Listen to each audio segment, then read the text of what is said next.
Hi everyone, welcome to the stream.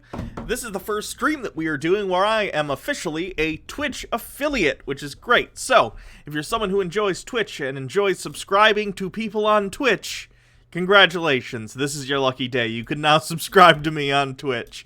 Hello, Sporks of Death. Hello, Wolf022.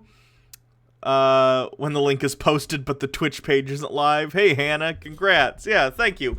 I actually Horish IET, thank you for following. For some reason my screen capture isn't working. Interesting. Let me see why. Window capture. There's nothing funny about the tools of capitalism.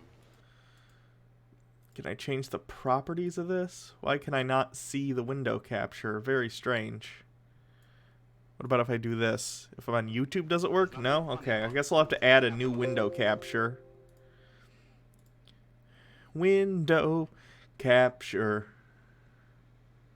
Window capture. There's nothing funny about the tools of capitalism. There we go.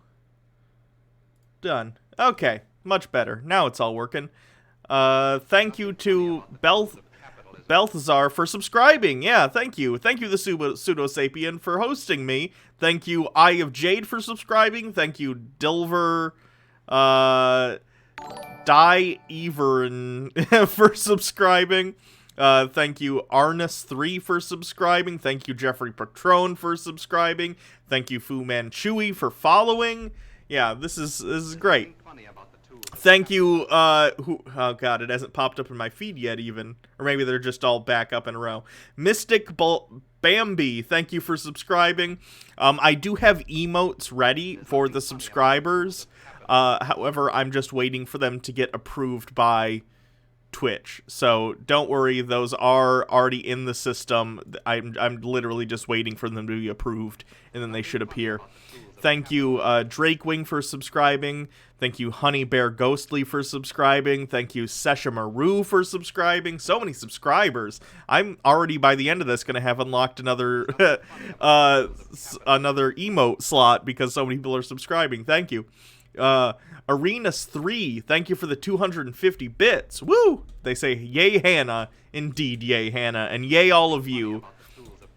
So today, in between me having to read out the thank yous for the various people, yeah, someone asked, but I'll show you guys what the emotes are actually in a second, so you can see what you guys are going to get. Should you unsub from Jake to sub to Hannah? Why don't you get the best of both worlds and sub to both of us? Or if you want something different, sub to me because you're already subbed to him. So, someone says they made a Twitch account just for this.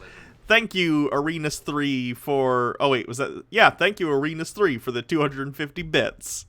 Although I think that was just catching up on the screen right then. So, yeah, today we're going to be looking at, as a celebration of my new twitchiness, we're going to look at some really bad shit. I even have Nick Fuentes queued up. Is Fuentes against, Is Fuentes against TOS on Twitch because he's like a literal Nazi, or can I watch and debunk his shit? I don't even know. I'm gonna have to look that up. There's nothing funny about the tools of capitalism. Thank you, 8free21 for the 100 bits. Lobster bits. Andrew Dickerson, thank you for following. I'm going to pull up the chat on my phone so I don't have to be looking at it on my monitor the whole time. You don't have to have this tunnel effect of all the stuff going on. Twitch. And funny about the tools of capitalism. Dashboard. Thank you, Cold Stare, for subscribing. Here we go. Got my chat open. So what do you guys think? What should we do first? Should we do something like the quartering? We have more Jilly Juice protocol we could do. We have plenty of spirit science. This is the Spirit Science guy's like personal channel. I'm sure there's just some crazy shit in the vlogs there. As I said, I have the awful Nick Fuentes Nazi stuff that will be really bad, I'd imagine, but I'm not sure if I'm supposed to be doing that. No more Jilly juice. Oh, God. Someone says, God, no more Killy juice. And someone says, please, no more spirit science. I guess we probably have to do those then, since you think they're so awful. Let's start with a warm-up. Yeah, that's good. Let me show you guys what the emotes look like, since I'm already here. Can I... Let me change the window capture to another one. Add. There's nothing funny about the tools of capitalism. Video capture device. I just need screen capture. Media source. Window capture. Video capture device. Let's do a window capture. There's nothing funny about the tools and of it'll capitalism. be... is it just the whole window? Yeah, okay. What about this? That's not showing up.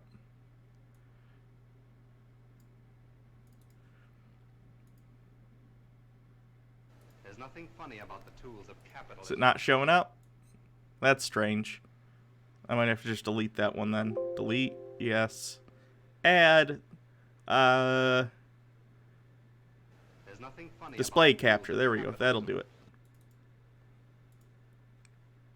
Okay. So these are going to be the emotes for the when they're approved. We got Hot Pocket Princess. We got a Baja Blasted emote and just a Disgusted Me emote. As I get more subscribers and move on to partner at some point, I'll obviously get more emote slots, but right now I only have 3 unlocked. So that's what's going on. Now, let me make the window capture go away. Or no, I need the window capture. I don't need the display capture. There we go. Let me get through some of these. Thank you, Devious Chillster, for gifting a sub. Thank you, Conkles to the Max, for gifting a sub. Thank you, Sushi Bob, for gifting a sub. Thank you, Plot Device Manager, for gifting a sub. Thank you, Irish Zilly, for gifting a sub. Thank you, Wolf022, for gifting a sub. Oh no, these are all from people. Sorry. Cold Stare gifted a sub to Devious Chillster. Thank you, Cold Stare, for all these gifted subs. Thank you, Sesha Maru, for all these gifted subs. Thank you, Avendris, for the 200 bits. If I missed anyone so far, I apologize. It's just a lot of stuff. So, the window capture keeps going away. I wonder why. Very strange. Window capture. Let me go into this again. And do... I need... that. Done? There we go. Hype train complete. A warm-up. I think spirit science is, like, not... It's ridiculous, but at minimum, it's, like, bearable? I'm not sure. I heard people mentioning Jilly Juice on Jake's stream yesterday, and I'm new here, so could someone tell me what it is? Jilly Juice is a panacea, which is, like, a medication that will cure everything. It's not. It's snake oil. But it's made by this woman, Jillian Epperly. And it is salt water, cabbage, and kale fermented for 3 days on your counter, and then you drink a gallon of that, and it gives you wicked diarrhea, and she thinks it'll, like, cure cancer and make you immortal and stuff. It's very crazy. 373, did I miss a bunch of gift subs? Yeah, there have been quite a few. Gimpig, 100 bits. I'm quadriplegic and can play WoW with my head movements. Want to see if you get bored? Made a video showing setup. Yeah, that'd be pretty cool. Maybe for, like, our in-between bullshit cooldown to try and, like, be like, oh, this is just a neat thing. Isn't Spirit Science the channel that made that crazy Atlantis video? Yeah, I went through that entire thing in some streams over the past week or so. Chopomon, Aragon. I should try to become an affiliate just so I can make my own cute emotes. Yeah, that's the secret. That's why I got into this in the first place. And yeah, let's just get on to the first video, I guess. Otherwise, I'll be stuck here all day reading all your kind words, and we wouldn't want that, would we? Thank you, Cryptic Gabriel, for your subscription.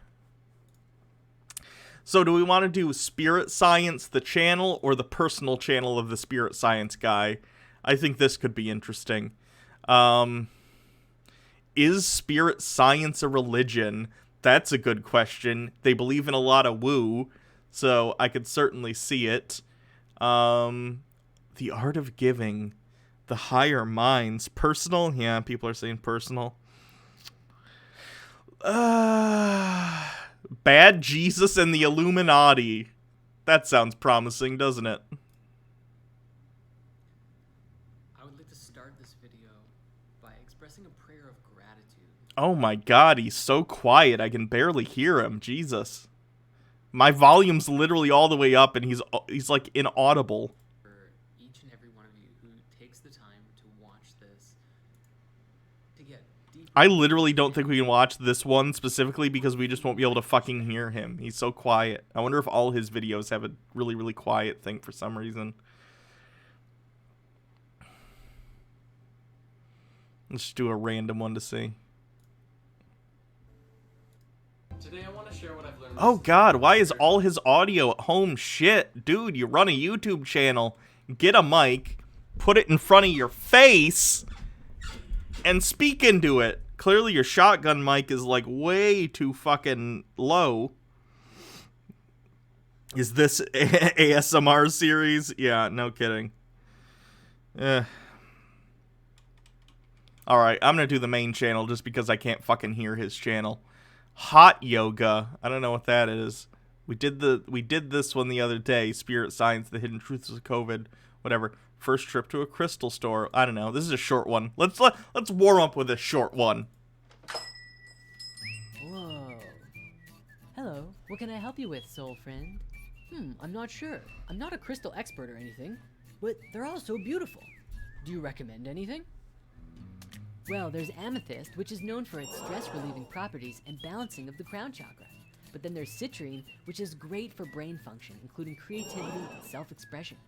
Based on what? What are you basing your idea that these are the things that these things do on? Just like someone held a crystal once and was like, man, I feel really creative right now. And they were like, that's it. That's the creativity crystal. We nailed it. Science complete. Thank you, Iron Gullet, for your subscription. Not to mention, it's a wealth generator. There's also fluorite for concentration and decision-making. Carnelian, which helps with motivation, vitality, and self-perception. Tiger's Eye, a great source of protection, confidence, and luck. And rose quartz, which is perfect for the heart chakra, helping you with love, peace, compassion, and feminine energies. So usually, I just tell people to pick out crystals that will most improve their current Thank you, problems in Ilo life. Bite, for your subscription. Oh god, and they tricked him into buying all these minerals he's not gonna fucking use. There's nothing funny about the tools of capitalism. Thank you, BD Kappa, for subscribing. Wow, lots of subscriptions. Holy shit. Thank you all. I really appreciate it. I didn't realize this many people were going to subscribe, like, right as soon as I got the availability. I really appreciate it, guys. Put the rocks in your butt and feel the energy. That's usually how I do it. I think that's, like, in the manual. Take crystal, insert into rectum, repeat as necessary. Devious Chillster says, huh, wow, I didn't realize I was already subbed. Someone may have gifted you a sub. A bunch of people gifted subs a little bit. We can sub? Yes, today I finally got the affiliate status. Actually, I got it before I even, strangely, normally you have to do like 7 days of streaming in a row, or like 7 within a month. And I hadn't even reached that yet, so I think my streams were just so long and I had such consistent viewership they granted it to me early, which is nice. Or it's a glitch, in which case, I'll take it either way. Thank you, Stag Almighty, for your subscription. Hey, wait, I remember this guy, Feeding the Trolls, looked at a video this guy did about the moon being hollow, a machine / an egg. Yeah. Crystal meth has some powers, that's true. I think that's more the meth than the crystal. You know what I mean? Oh boy, permaculture can save the world. I don't know anything about that. When your friend blesses your plant medicine. Oh, Hey man, God. you want to smoke a joint? Yes. Where are my drugs? There they are. Hi, drugs. Oh, it's clogged. There we go. There's nothing funny about the tools of capitalism. Thank you, Unparryable, for following. Okay, that sounds good. So, it's this new strain of Green Dream. Thank you, hey, oh boy. Ha no, for following. What? God, I gotta take like a course on deciphering usernames. I'm real bad at One it. moment. This is a sacred entheogen. We must be grateful to the spirit of the plant. Oh, okay. We now open a space of compassionate love for the great celestial one. May this perfect and beautiful entheogenic gift from your perfect heart guide I just wanted to smoke a joint. Way. I feel this guy. Yes. Are we supposed to be like agreeing with other guy? I don't need this spiritual shit with my drugs. Thank you, great spirit. Blessed be. Aho. Namaste. And so it is. So mote it be. Okay, great. Let's light this thing up. There's nothing funny about the tools of capitalism. Hey man, this joint's almost done. Come have some before it's gone. After my Shavasana. Jesus. Thank you, Gray Fox 2343 for your subscription. Gosh, what else do we have? Is this how it all began? The Sumerian epic abridged. Ugh. Make Sumerian epic. No, too much Samaria. HHHHHH9998. Thank you for your subscription. The Nibiru movie, The Secret Origin of Our World. Is this a different one than the origin we already watched? Why? The Sumerian epic official trailer. Spirit science cannabis. Oh, God. Fine, let's see the dumb spiritual shit they're gonna say about, weed. That is a cool shirt, though, despite the, bullshit spirituality behind it. Cool design.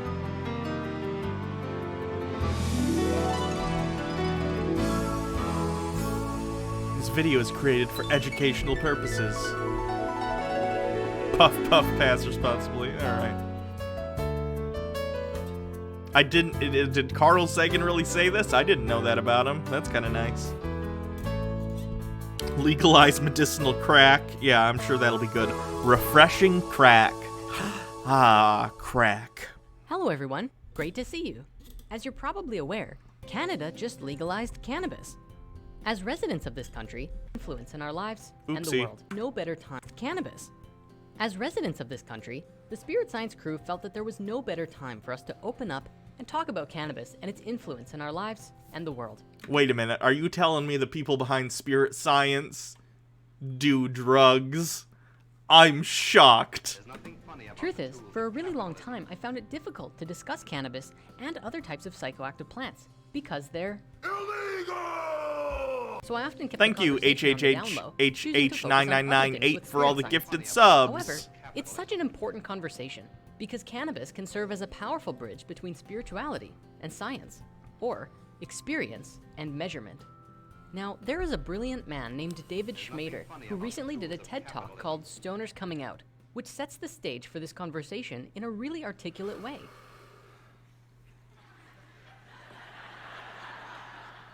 Have you ever really looked at your hand? I tell that joke because according to lore, people high on marijuana are amazed by their limbs. Often while slow-motion speed-eating Doritos in their parents' Funny basement. about the tools of capitalism. I hate this joke because it invokes a Thank you, stereotype Keyfig1, that is for your reductive at subscription. best and supports a system of diabolical lies at worst. Okay, but like people do kind of like on weed get the munchies and eat a bunch of food they probably don't need to eat. Like that is a thing. That's a stereotype for a reason. The hand thing, I agree, I don't get as like a regular use thing, but I will say like when I first used marijuana years and years ago, you do get kind of weird limb sensations if it's new to you and you have like no tolerance. So I kind of get where that stereotype comes from, but it's certainly not a thing with like regular use. But I'm getting ahead of myself. My name is David Schmader, and I am a pothead. By this, I mean that when it comes time to enjoy an adult intoxicant, I will forego beer, wine, and spirits in favor of marijuana. Wow, over 100 viewers. I think this is the first time I've had over 100 viewers. I actually thank you all for being here. I appreciate it. which for me offers a world of nuanced delight and inspiration beyond the more crude effects of booze.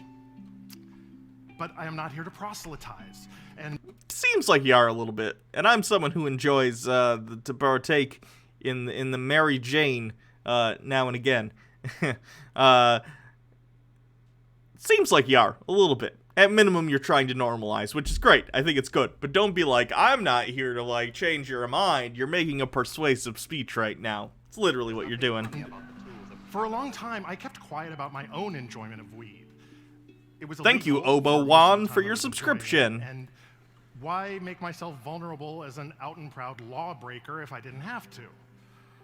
I also dreaded being saddled with the Xandra says stereotype we're discussing of pot, and having I'm my here every eating Taco move Bell interpreted sober. through the Yeah, lens that's a of shame.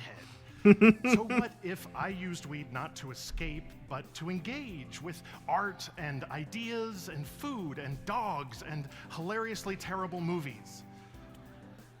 I was but one man, and I couldn't reconfigure society's image of the pothead all by myself. This talk is relevant for several reasons.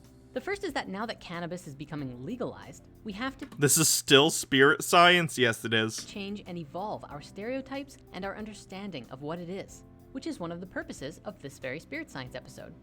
The other thing he mentioned, though, about using cannabis to engage with art and ideas and what have you, is something I want to bring our focus to. This concept I recently heard elsewhere, but in an entirely different way. It was the scientist Dr. Alan Lightman who said something very similar in a debate that he had with Richard Dawkins. This will probably seem unrelated at first, but I promise we'll bring it back around. And I lay down in the boat and looked up at the sky.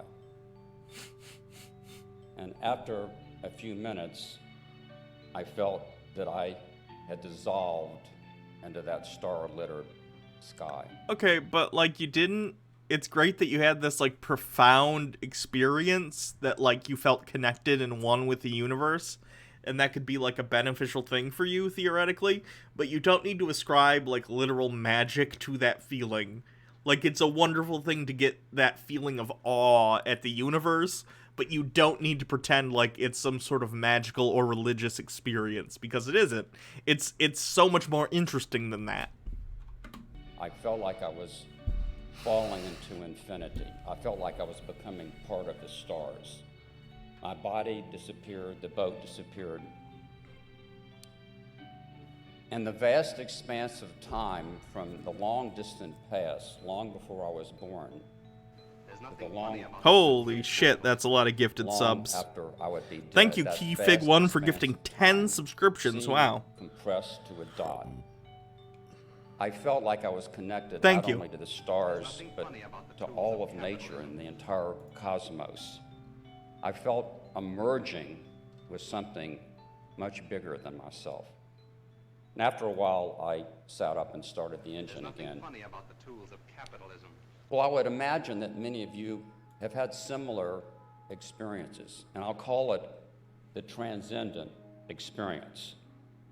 The transcendent experience cannot be understood quantitatively or logically.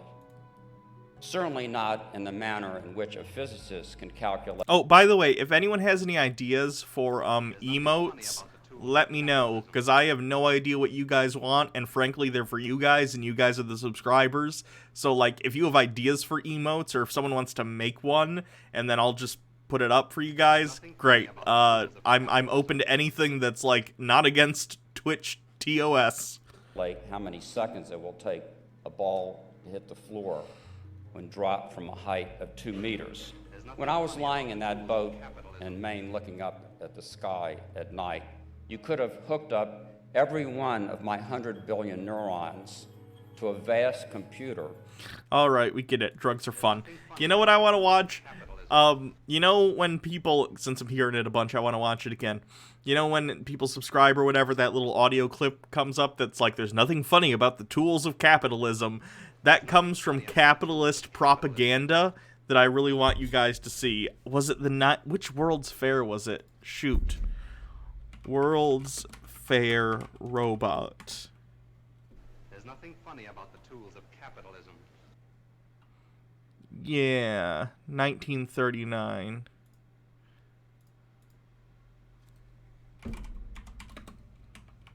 There's nothing funny about the tools of capitalism. Middleton Family New York Fair. This is capitalist propaganda from 1939. It's very interesting, and I think we're going to watch this whole thing because it's just fascinating to watch. Thank you, Xandris, for your subscription. From the Library of Congress in Washington, D.C.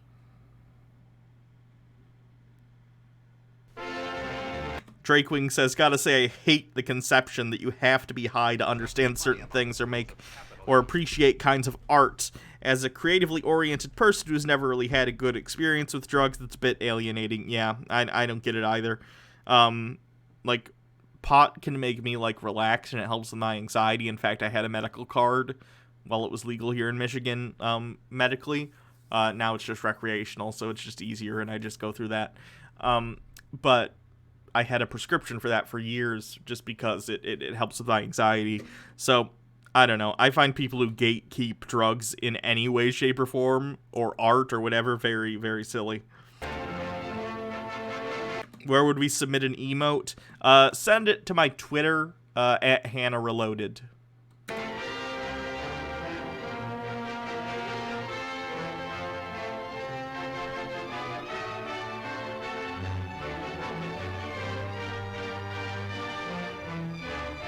There's a remastered version of this on Amazon Prime that's pretty good too, by the way. This specific propaganda film, if you want to check it out in higher quality sometime.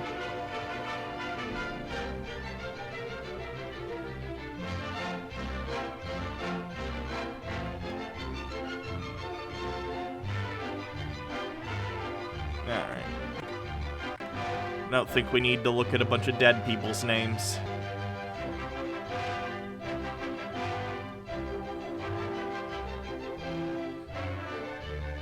Welcome to Huntington.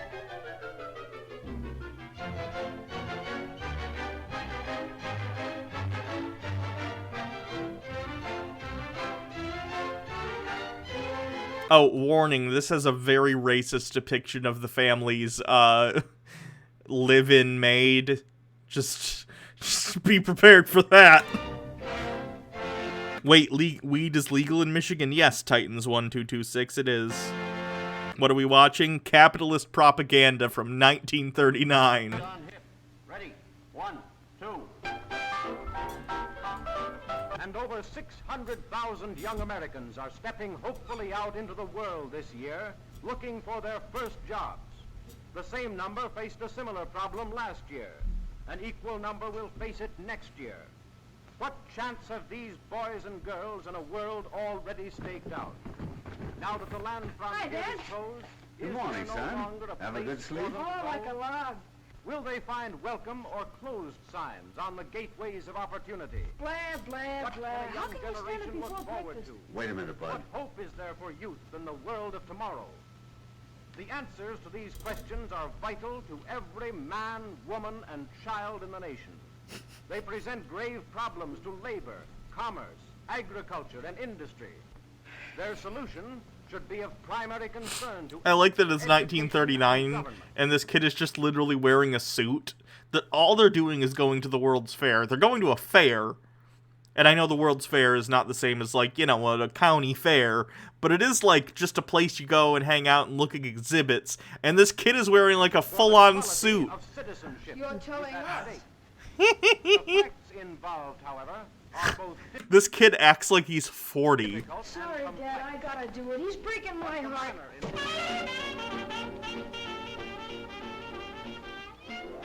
I should think You kids and your gosh darn jazz music. you'd be interested in hearing about opportunities for young people. What opportunities? Say, do you know the motto of the last graduating class? Yeah, this is Ben Shapiro's grandfather. No doubt. Yeah. Not really. The PA, Joke. here we come. That's super lofty. Well, I guess... Wasn't that more big band and not jazz? Yeah, you're probably right. I don't remember know. when I was your age, Sure, I know. You were working for a hardware jobber, and you kept right on till you saved enough to open your own store. Remember the days when you could work a retail job and made enough money to open your own retail establishment within a reasonable amount of time? Yes. Jesus. And I don't see... Because times changed, like you said. We got all the hardware stores we need. And all the grocery stores, all the doctors, all the lawyers, all the gas stations, all the everything. But it don't stand to reason that a country with our record could all at once lack openings for young fellas. No, we just try and get a job. This is Ben Shapiro before he became a vampire. Now you've got Yeah. years of school ahead of you. Yet you let your friends talk you into believing you're licked already. Well, they know. Derpy Dude 2000 says, "Hey Hannah, I don't know if you remember, but I was the kid who commented about my bad thoughts and dysphoria. You kind of brought me to my senses, and I realized I just need to come on to my mom. Any tips?" That's a good question. If you are... First of all, I would recommend, if you're in a situation where you absolutely depend upon your parents' support monetarily, if you think, for some reason, if they're very religious or very conservative, if you think there's a chance they'll cut you off, you can always wait to come out to them until you're, like, financially independent. If that isn't the case, I would recommend sitting them down and saying, like, hey, when you have the time, I wanted to talk to you about something. It's important. Sit them down and just say, I've been thinking about this, and I need you to understand that what I'm about to tell you is just me being honest and me trying to work through something that I've struggled with for a long time. And then get into, like, I've been struggling with my identity for a really long time, and I don't feel comfortable, and I think I'm transgender, something like that. I don't know. It kind of really depends. I don't know your parents very well, but honestly, being open and honest and answering any questions, maybe even bringing up, like, if you have any questions, please ask me. I'm just coming to you because I want to share this with you, and I'm trusting you to accept me. I don't know. There's not one specific way to do it. It just really depends on your parents. But either way, as long as you do it honestly, openly, be receptive to questions, be somewhat understanding if they're, like, a little surprised, just because it can be a surprise for people.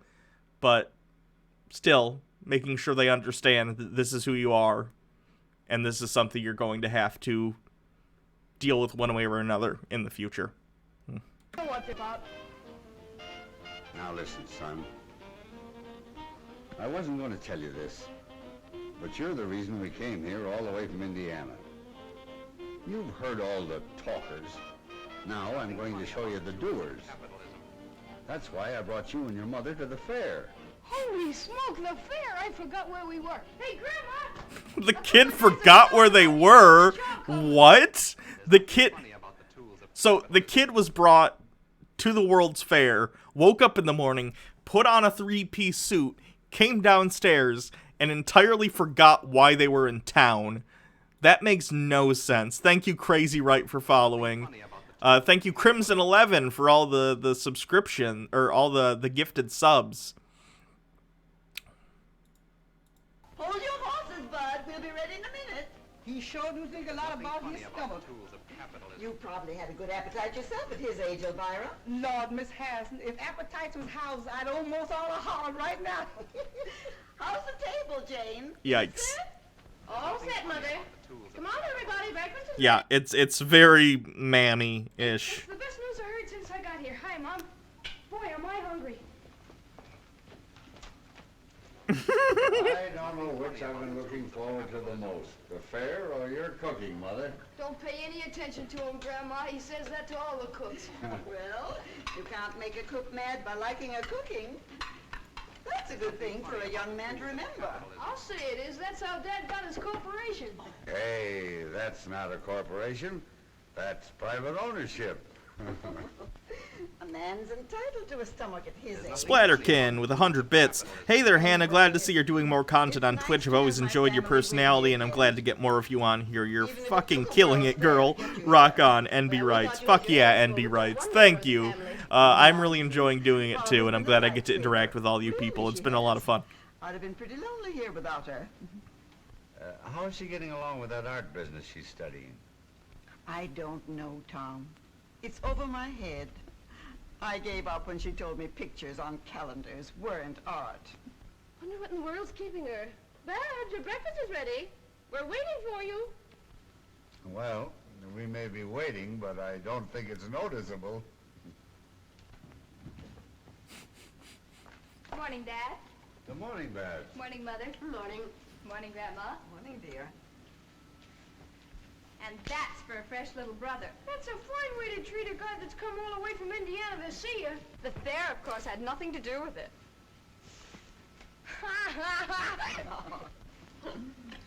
Was that a prank? Is that what worked for a prank in the 40s? Jesus. The 30s. Oh, God. My, I never realized what a good-looking daughter I had.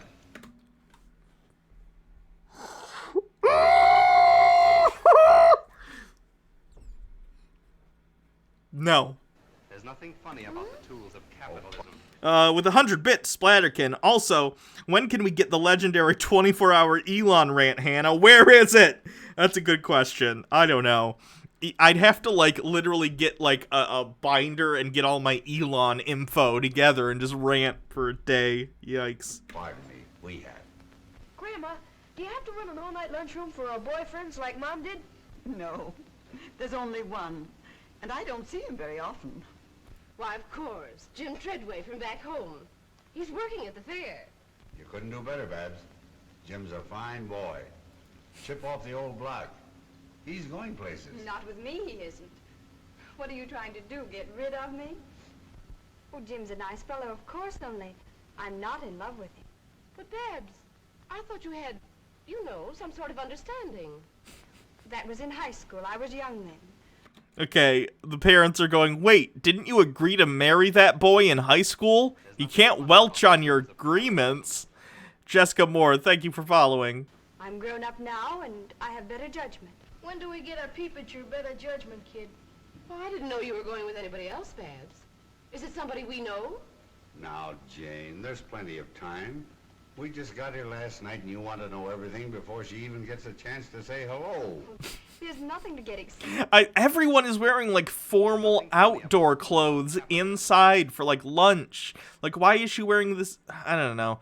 It's kind of cute in, like, a 1940s way, but, like, I don't know. I wouldn't want to wear this while I'm, like, eating breakfast. Excited about I'm not in love. At least I don't think I am. Oh, I was afraid something like this would happen. Oh, stop flying off the handle. I know all about it. Who is he, Babs? He's Nicholas Makaroff, my art teacher. Oh, so you turned out to be a teacher's pet. I suppose you take him an apple. That will do from you, young man. Nick's been in America since he was a little boy.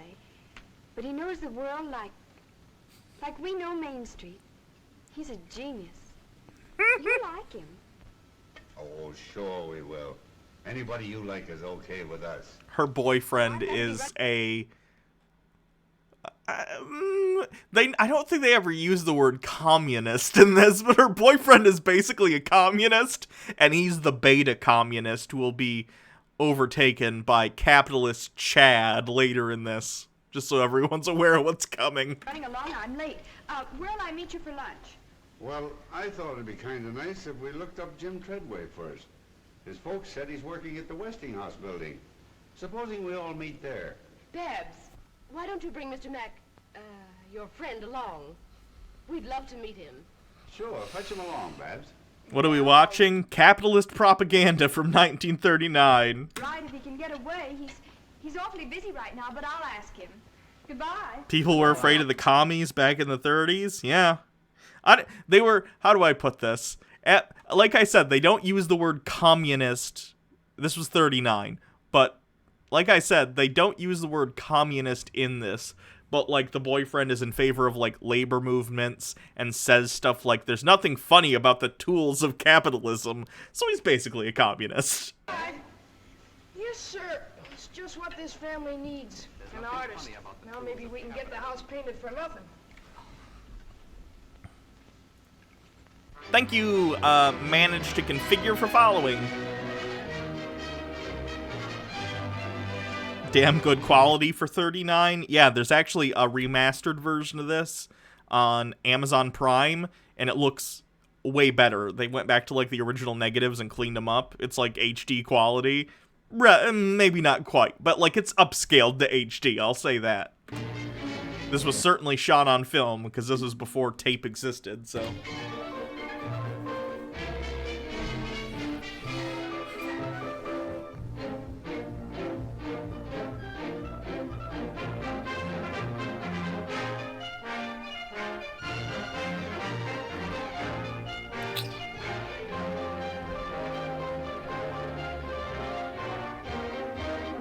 If I had a time machine, I would go back to some of the World's Fairs because I think they're very cool, and I like retrofuturism a lot, which ties into the D&D game I play, obviously, because I do kind of a steampunk character in that. Splatterkin, 100 bits.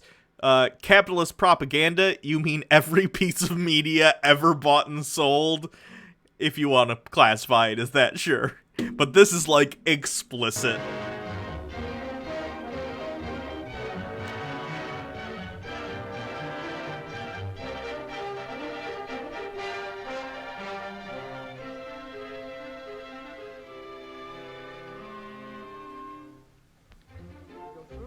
Vivarium to the playground of science. Hiya, Jim, how's the boy? Hello, Bud! Just make sure to avoid H.H. Holmes if you ever go back to that World's Fair. Yeah, I'll do my best. Hello, Jim. Hello, Mrs. Harrison. How are you, Mrs. Middleton? Oh, Jim, it's so good to see you. You're looking fine. It's good to see you again. Hello, Mr. Middleton. How are you? Put her there, Jim. You're certainly a sight for sore eyes. It's sure grand to see somebody from the old hometown. My hair is beyond wavy. Thank you. I'm trying to keep it moisturized. It has like dryness issues, but it's been doing better. Are you a boss or something? Well, not exactly, but I'm sort of backstop for the guys. When they can't answer a question, I take a crack at it. If I don't know it, I look it up. This is Chad Capitalist, by the way. He's gonna steal the communist's girl with his giant 10-inch capitalist cock. Which is often. Gee, I didn't know you were that smart. I'm not, Bud.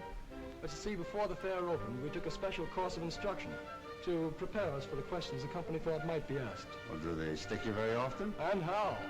Does he lay pipe good, though? It's 1939. No man lays good pipe at this point.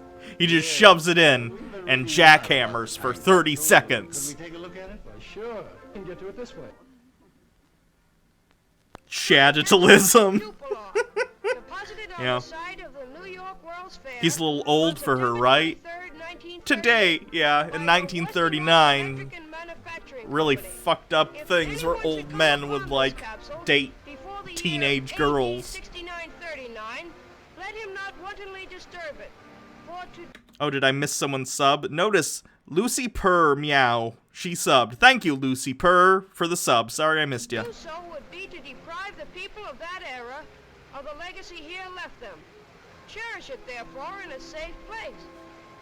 5,000 years from now, the peoples of the future will look back on us as we look back on the early Egyptians and Babylonians. The time capsule down there is actually a message from our time to theirs. Those who open and study it will know more about us than any man living today. But Jim, how in the world do you know it'll last so long? Because the copper tools of the ancients have come down to us from even farther back. Splatterkin with 100 bits. You talking about capitalist 10-inch cock makes me think about how utterly joyless all sex must ever be. Thank God for progress. It makes us fuck good. Yeah. Find it, what's in it. In fact, everything about it was printed in a book of record of the time capsule. It's on permanent paper that's been distributed throughout the world. To libraries, museums, lamasseries, monasteries, temples, every safe place imaginable. Well, who picked the stuff that was to go in it, Jim? A committee, aided by authorities in every field of science and the arts. It's a complete record of our civilization. Is this exactly like the capsule? Yes, and it's cut away so you can see how it's packed. Does it talk about how we have segregation? That's a pretty big part of our civilization right now. Jesus. These side cases show you the variety of things in Look, there's a woman's man. The ladies have to reveal a lot about us to future scientists. It sure will. They'll think we're nuts. Isn't 50% of the population hilarious for having vaginas? Good job, 1939. You're nailing it. Are these little reels the microfile? Yes. It's hard to believe, but on these small reels of film are reproduced all these books, papers, and magazines. It's a record of 10 million words and 1,000 pictures. Well, how will they read them? A small microscope is included. But there are also instructions how to make a large reading machine. Also, how to make a motion picture projector for the 3 special newsreels. I suppose cloth and things like that are in it, too.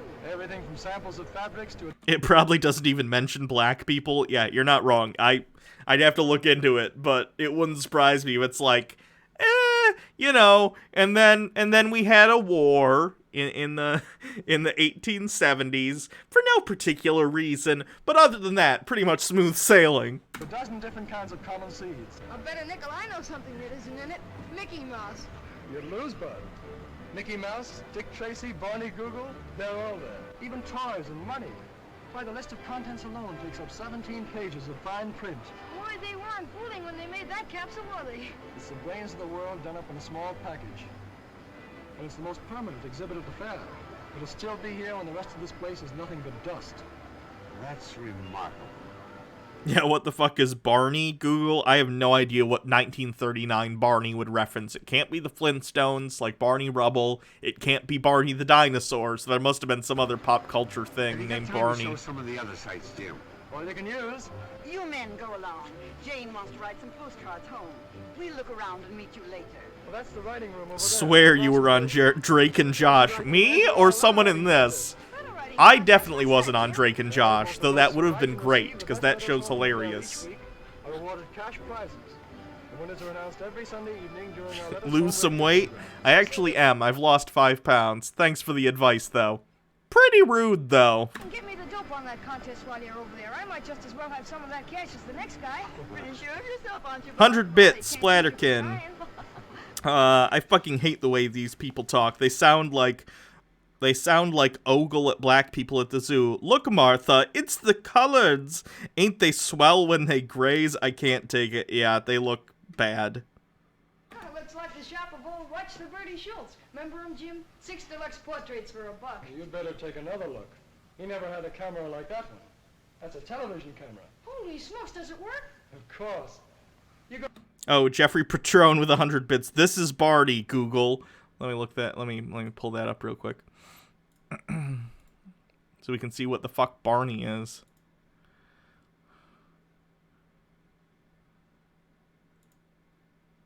The most important man this country ever knew. Oh, it's like awful novelty song person. Yikers. The history of novelty songs is hilarious to me because they're just very strange. Go down there, Mr. Middleton. You can see. The only good novelty song is the Monster Mash. Changed my mind. You can hear Bud on a whole row of television receivers. You better be good. Bud, this is Frank Wells. Frank, this is Bud Middleton. Oh, Sharktooth says Drake Bell from Drake and Josh is transphobic, so that's fun. That's a shame. Eh. I've learned to accept that I've learned to accept that a lot of celebrities that you might like from different shows are pieces of shit. You kind of just gotta be like, you know, fuck them. I just don't watch stuff they do in the future. Hiya, Bud. Hiya. Now just act and talk naturally. Oh, is it going? It's on. Hiya, folks. This is Clark Gable Middleton speaking. As you can see if you've got your television sets turned on. What state are you from, Bud? Indiana, the greatest state in the world. And if Grover Whalen's listening in, New York's okay, too. Well, what do you think of the fair? Well, as a guy I once studied about said, I came, I saw, and I'm almost conquered. How am I doing, Dad?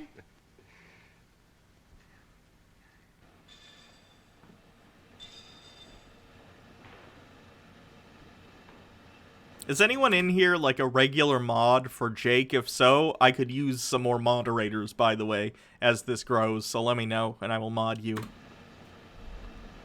it would help if it's a name I recognize, but, like... We call this the playground of science. Yep, pseudosapien for show. Mod user. Mod.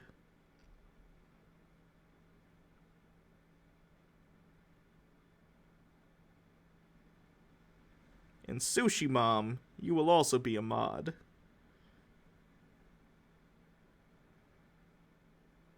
Okay. I think now I have 3, including Baja Blast. That's probably fine for now. I don't want everyone in the chat to be a mod. If everyone's a mod, then no one is. But it really covers a lot of our Thank you, Pseudosapien. I really appreciate it. research activities. Most of the exhibits are made so the visitors can operate them.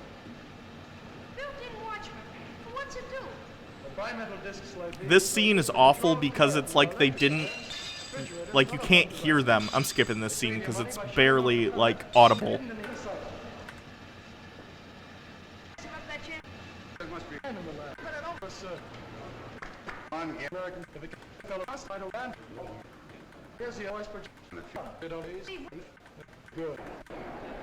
Alright. That's the only scene I think where things... From the Oh, Library fuck. of Congress in How are you, That's the stuff I once studied about said. I can't believe we're on. Please. You're liable. Here we go.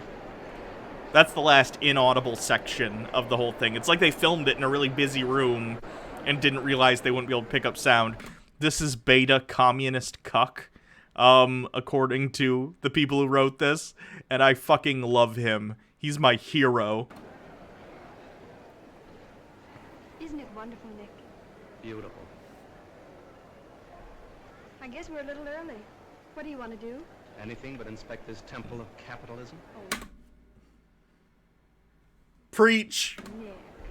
Look at them. Their eyes popping out of their heads. What is this show anyway? This is capitalist propaganda from 1939. Drooling over the very things that are taking away their jobs. Now, Nick, don't get all excited. My family think that America is a pretty swell place, and I don't want you to disillusion them. I know. I'm here to be exhibited. Mute but beautiful. Don't say that, please. I want them to like you, to know you as I do. Did you tell them we're in love? That I want to marry you? That I've asked you 100 times? Of course I haven't, Nick. It isn't like telling them that I've got a new hat. I have to do it gradually, the right time and the right place. But why all the strategy? We don't have to maneuver like a battery of tanks. We're not at war with your parents. This is between you and me. It isn't as simple as all that, Nick.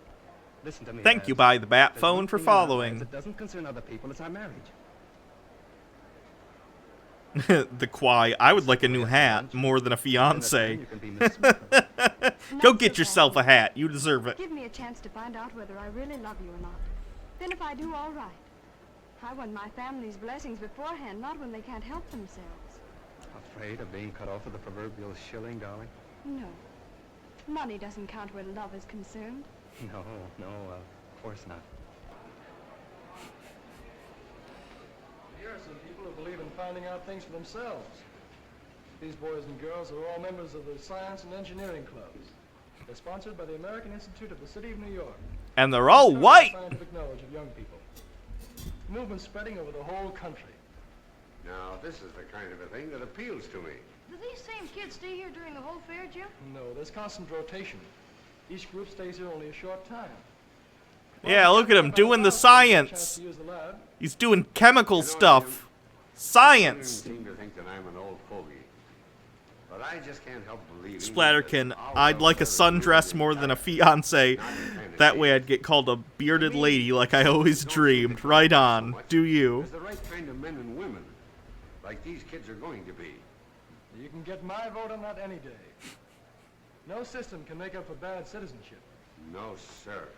Well, I think I'll Be a good white citizen and do the science. go find Mother and Jane. I'll see you at lunch. All right, Mr. Middleton. I'd like to show Bud a few more things.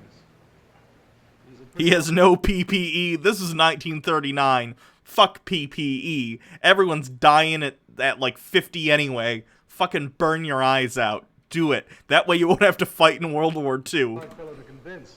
Yeah, but I think he's weakening. Why are we watching Frank Sinatra videos? This is capitalist propaganda from 39. Are we at the propaganda part yet? Not quite. Okay. I mean, it's all propaganda in that it's like, oh, America's great. Look at all our science, which isn't wrong, but like once Chad capitalist and beta communist get together and have a discussion, that's where it comes in. Is she going to be here today? Can the video be turned up a little? But you never can tell about women. A little, but it's already pretty high. Let me see if I can up my audio, my desktop audio. Hitting those dishes with everything she has. She's consistently diving in the bottom of the dark and greasy water to search for knives and forks. Hopefully that'll raise it. Great, all over Mrs. Drudge. That rubber apron isn't much help now. She's splashing so hard it's getting all over me, and it's a little dangerous to attempt to give a blow-by-blow account of what's going on in that dishpan. There's a lot of action over here. She's mopping up. This is literally, this was a real demonstration of like one of the first dishwashers, and it's an obvious actress trying to race a dishwasher to see who can get the dishes done. But of course, the actress is paid to not win. I could probably do a load of dishes quicker than a dishwasher. Dishwashers take quite a while, but it's a show, so whatever. Now I know he's smarter than you. Come on, please. Hurry, Mrs. Drudge, before it's too late. That water's Do they coming out very fuck? fast. I need to know when they finally get gay. I think we should get some gay fan art of the capitalist and the communist giving in to their desires, their forbidden desires. Well, it's all over, Mrs. Drudge. You may as well rest now. As I said before, ladies and gentlemen, I spent money to come and look at this advertisement. It's the 30s! Unquestionably, Mrs. Modern wins on that score. Second, the cleanliness of the dishes. They are clean, they are dry, and sparkling. They do honor to any woman's table, so Mrs. Modern wins point number 2. Her dishes are certainly cleaner. And now, point number 3, the condition of the contestants. Mrs. Modern looks as fresh and neat as when she stepped into the ring, while Mrs. Drudge, well... Cryptic Gabriel says, producer, so then the men talk about science while the women watching a demonstration on checks notes. Cooking and cleaning, yeah. To leave that to you. And so, ladies and gentlemen, I give you the winner, Mrs. Modern.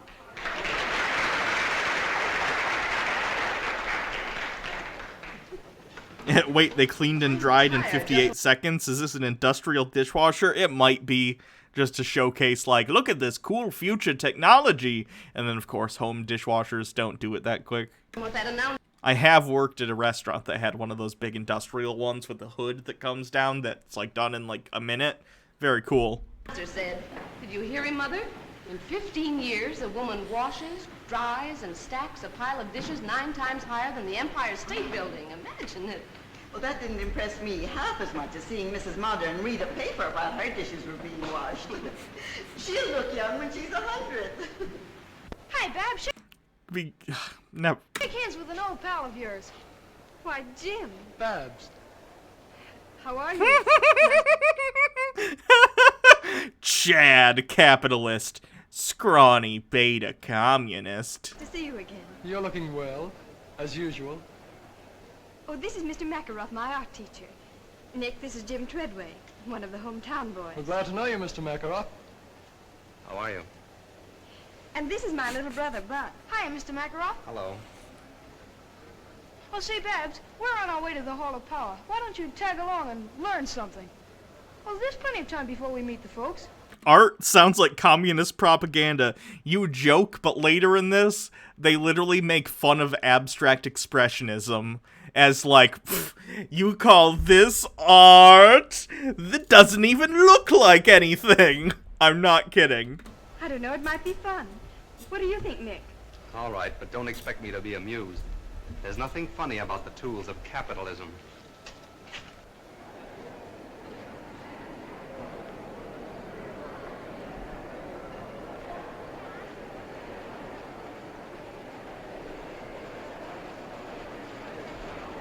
With 100 bits, Andrew Dickerson, jokes on them, Jim's gonna be killed in the invasion of Normandy in a few years. Yep, true story. Boy, look at that machine make ribbon. 7 at a time, ain't it, honey? You'd be nearer right if you called it a Frankenstein. He said the monster. thing. Oh, did he say the capitalism thing? There's nothing funny about the tools of capitalism. I find that endlessly amusing for some reason. I love it. He's my hero. Boy, look at that machine-baked ribbon. 7 at a time, ain't it, honey? You'd be nearer right if you called it a Frankenstein's monster. No, that's in no movies. Why do you call it that, Nick? Machines like this destroy jobs. Think of the number of people who'd be working if we didn't have these power looms. Yes. I guess every woman in America would be weaving. And every home would be a sweatshop producing clothes. Silly communist. Machines are good. And they are good. Weird straw man, I don't though. think you like homespun clothes either. Grandma tells me they didn't have much style, but they cost so much in hard Don't you labor know along with capitalism the cost. brought us automation and not, you know, the people who invented the It might interest machines? you to know that only the peasants do that. Not here, they don't. We ain't got any. But Yes, America, 1939, had no peasants. I'll give you guys a second to think about America, 1939, and who might be considered the peasant class. Did the person who wrote this just not consider non-white people people? So they were like, we don't have peasants, we have black people who are not people. Yikes. you didn't answer Nick's question. I mean about looms like this keeping people out of work. Have they confused communism and anarcho-primitivism? Yeah, seems like it. A fellow with a red beard asked me the same thing the Dust Bowl ended in 36, too. Yep. Very silly. other day. He waited while I looked it up. Jim Crow laws have entered the chat. So there were 4 textile mills in America in 1800. They employed a few hundred workers and used water power. Today, with electric and other power, around 1 million persons are employed in the textile industry. And clothes are so cheap, no one has to make his own. That, I think, answers your question. So as we all know, this came out perfectly. Mechanization has never destroyed any jobs, nor has outsourcing. Capitalism, as always, has saved us all. What's over here, Jim?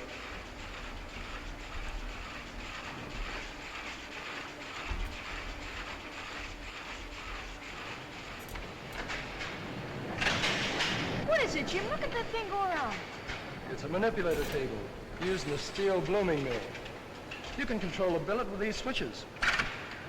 Why do capitalists assume the advances in tech could only ever happen under capitalism? Because they need to justify their existence somehow. Photoelectric equipment keeps it on the table. I suppose you're going to tell us machines like this benefit labor. And how? Not many years ago, steel making was a dangerous occupation. Now, the safest place a steel man can be is in the mill. Yes, It's safer than his home. steel mills, safer than your home. Thank your local capitalist today for your steel job in which there is no danger. While 15 of them lost their lives at home and other places, not one was lost in the steelworks. That's hard to believe. Well, there's the answer right there. Electrical control. Instead of swinging a sledgehammer all day and risking his neck. Irish Zilly says, I mean, as long as there's competition to promote innovation. Yeah, but competition isn't inherently capitalistic, I don't think. You can have a market and not have it be capitalist-driven with someone at the top being a venture capitalist with a whole bunch of money they're investing into specific things. Now, do I know exactly how it would work? No, but at the very least, regulations in place to ensure that they aren't, like, making 100,000 times what their employees are making. It's very simple. I don't know. Machine production makes better and cheaper products. As a result, more people want and can buy them. That in turn creates a demand for more labor. That's just one of those so-called economic laws that doesn't work in practice. It works in steel, printing, textiles, and automobiles, and they're the most mechanized industries in the country. Yes, but Let's go see what's over here, Nick. They're, like, about to come to blows over this. Now you can operate that yourself, bud. Oh, thanks. Step on the dead man's pedal here, or keep it down always for the running. Step. That's your brake. This is your gong. does your company make any really large equipment, Mr. Treadway? Yes, they do. Some so big it has to be shipped piece by piece. For example, an electric furnace we made for a large motor company is 330 feet long. I thought so. Those are the kind of machines that displace men. Mass market industries don't modernize to save jobs, Mr. Makarov. That is literally what they are doing it for. So they can save money on labor in the long term. Even if a piece of equipment costs a bunch of money up front, it doesn't take sick days. There's nothing wrong with mechanization. Quite the opposite. I think that if we can make a job be done by like a robot arm or some bullshit or some automatic machine or process, it should be. The problem is when those machines are owned by very few individuals, then everyone else in society doesn't have the money to buy the products made by said machines. So you need to come up with a system that allows everyone to benefit from automation. Their aim is to increase production. That's how employment is created. The only way, in fact. Fully automated luxury gay space communism. Yes. I know in 1 year these people spend $9 million for what you call labor-saving machinery. That same year, they increased their payroll by 40,000 men and $88 million. Funny how a guy with facts can break up an argument. I suppose you think that's funny. Oh, so you can't take it, huh? Don't you think we'd better look out for folks? It must be nearly time for lunch. Yes, I guess you're right. They'll probably be looking for us. Come on, Betty. Okay. Nick, please be careful during lunch. Dad looks on things the same way Jim does, and he might take you seriously. But I am serious. I know, but promise me that you won't start an argument. All right, if you say so. But I won't enjoy myself. Now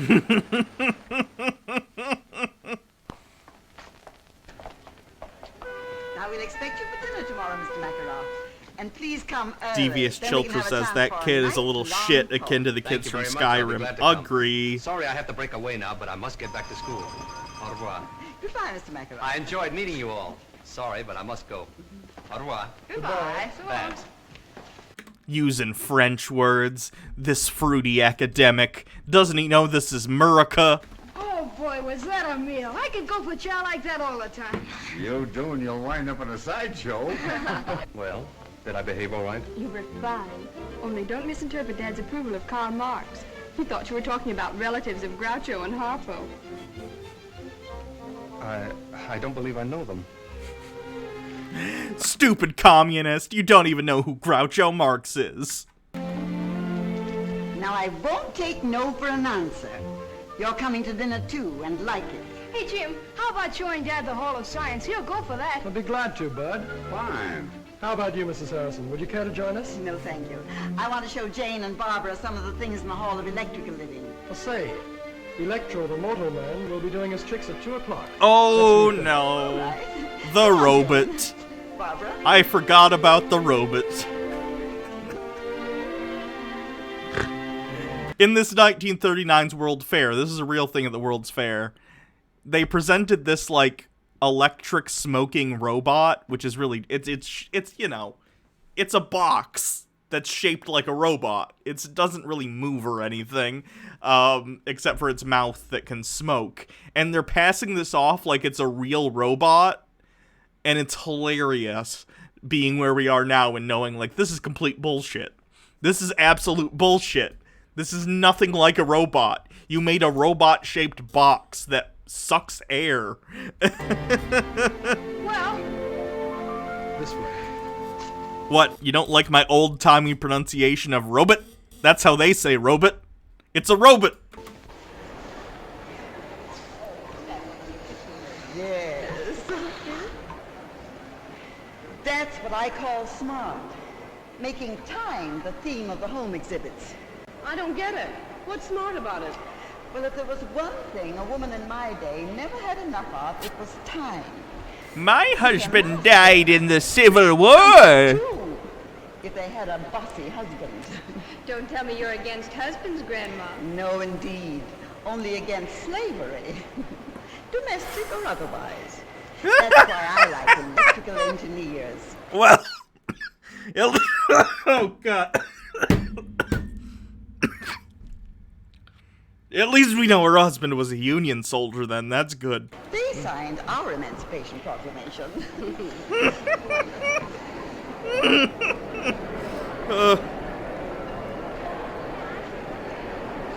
Ooh, hold on, I gotta turn my air conditioner on. It's getting warm.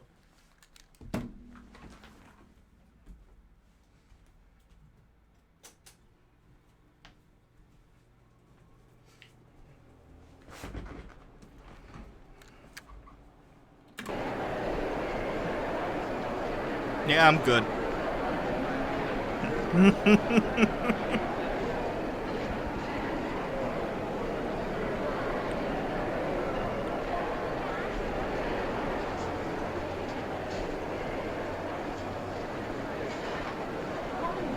Beautiful kitchen.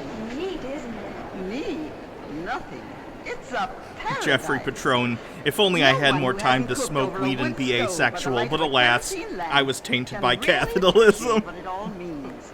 The steps, it would say. The good old days, eh, Grandma?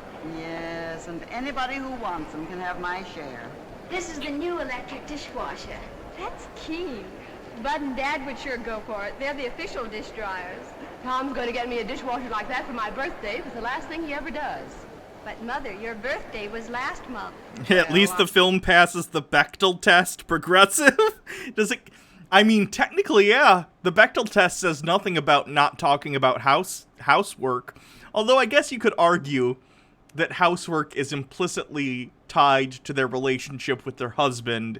It's a bit of a stretch, though. But yeah, it kind of technically passes the Bechdel test, yeah. I've just decided I'm going to have another.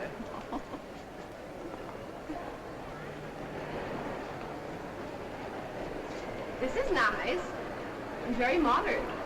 Masculine, too. These homemade family things. And so, ladies and gentlemen, here's the stupid smoking robot. I present to you Electro, the Westinghouse Moto Man. You can see it's on a track, right? It's on a fucking track. Electro, come here. And here he comes, ladies and gentlemen, walking up to greet you under his own power. It's on a track, and the legs just do this, but the legs obviously don't actually propel it. It's on a track. They're lying and saying this is a real robot. Thank you, Verkanon, for subscribing.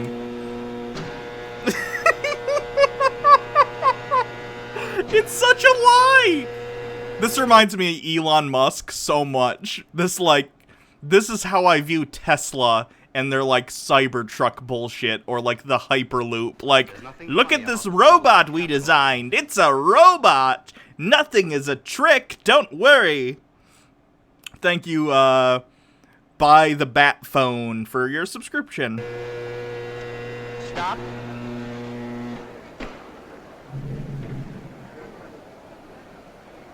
Is this supposed to be real and not a show movie? Yeah, this is an actual presentation they did at the 1939's World's Fair. You can look up other videos of it. Like, they were, like, doing this show and being like, look at this robot we built.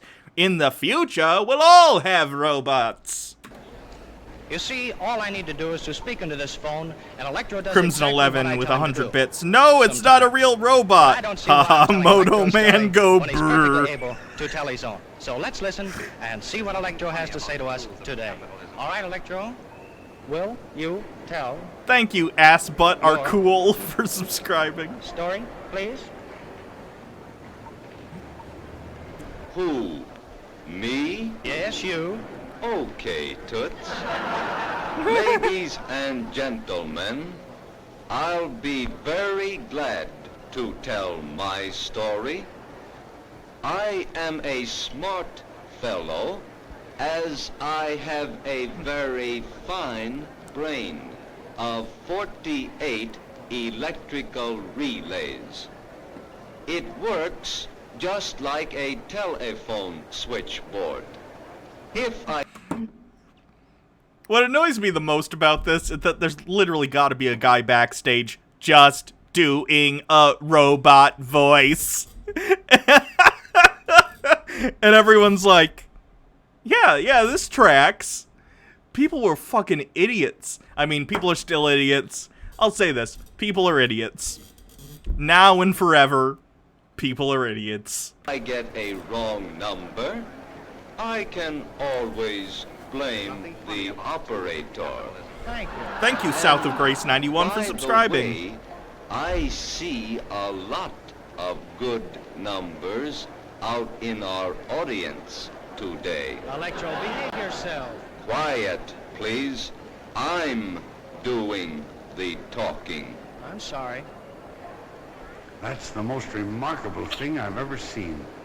Boy, what a guard that guy'd make on my football team. Now, Electro, a moment ago you were bragging about being able to count on your fingers. Do you remember that? I wonder if this is the first animatronic, technically.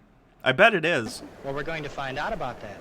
Now, do you remember how many children were born? Or at least the first publicly showcased one. At the same time to a certain family up in Canada? Do you remember that? All right, let's see if you do. Count them on. There's nothing funny about the tools Your of capitalism. right hand. 1, 2, 3, 4, 5. 5? Well, that's absolutely correct. And it annoys me, too, that, like, he's giving commands like, count them on your right hand. Because they know if they just say, count it on your right hand, people might go, wait a minute. Robots didn't exist, and now today one can just hear your speech perfectly clearly. I don't know about that. So they have them, like, act like it's, like, has to be very deliberate, like it's a real piece of technology. It's so scummy. Delicious, or Devious Chillster, says, Pride 100, if I do not sell, we just blame the commies. Why, he's almost human. If he wasn't so big, I'd take him for an engineer.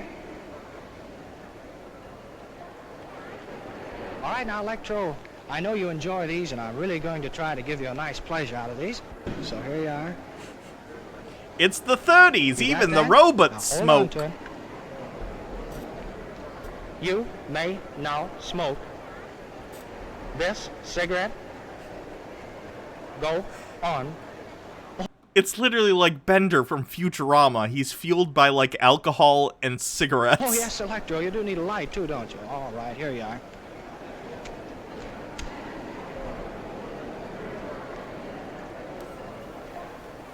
And, folks, he's only 2 years old, too. Just learning. How can he do all those things, Jim? Arrest that man. He gave a 2-year-old a cigarette. And photoelectric cells. You could fill a book with all the electromechanical principles involved in the thing. All he lacks is a heart and a brain. If you ask me, I'd say he had nothing. Well, then all he lacks is a heart. He's not the only one. Is there Rule 34 of this robot? If there isn't yet, there will be soon, probably. Wind in Patagonia. Begins with W. Have a heart, Grandma. How can I write a prize-winning letter with you asking about wind and things? Oh, I'm sorry, Bud. I won't do it again. Oh, that's all right. I'll give you this. If I ever do. There's nothing funny about the tools of capitalism. Thank you, Moxie D. Garnett, for following. Say, Jim, what would happen if all the things Westinghouse developed first just disappeared? Well, suddenly, I mean. Well, it's easy. There'd be no electrical industry. It'll put the world back 50 years. Yes. Well, I figured all the others would write about what they saw at the fair. So if I tell them what wouldn't be there without Westinghouse, I won't have any competition. You got... As long as I write my paper as a piece of capitalist propaganda to promote a specific company, a multinational, to my class, things will be swell! Something there. Is this kid gonna die in World War II? He looks maybe 10, 11, 7 years. No, he'll be fine. He'll be just under. He's good. This guy's dead, though, for sure. I'd go to it. Hey, wait a minute, Jim. I need some facts. Oh yeah, the kid will die in Korea, though. Nothing he can do about that. Death, taxes, frivolous American wars in the spirit of empire building. Although World War II was not that, but post-World War II. All right. Consider 3 out of the thousands of things we pioneered and where we'd be without them. Oh, just a second. All right, go ahead. Well, first, alternating current, or AC as most people call it. It permits the economical sending of electric power long distances from where it's generated. Second, the steam turbines for use in the big power stations where electricity is made. And third, radio broadcasting. The Westinghouse station KDKA at Pittsburgh was the first to broadcast programs on a regular schedule. Yeah. This is where they make fun of abstract expressionism, because this is made by, modernists who, don't like art or something. It's very strange. I don't know.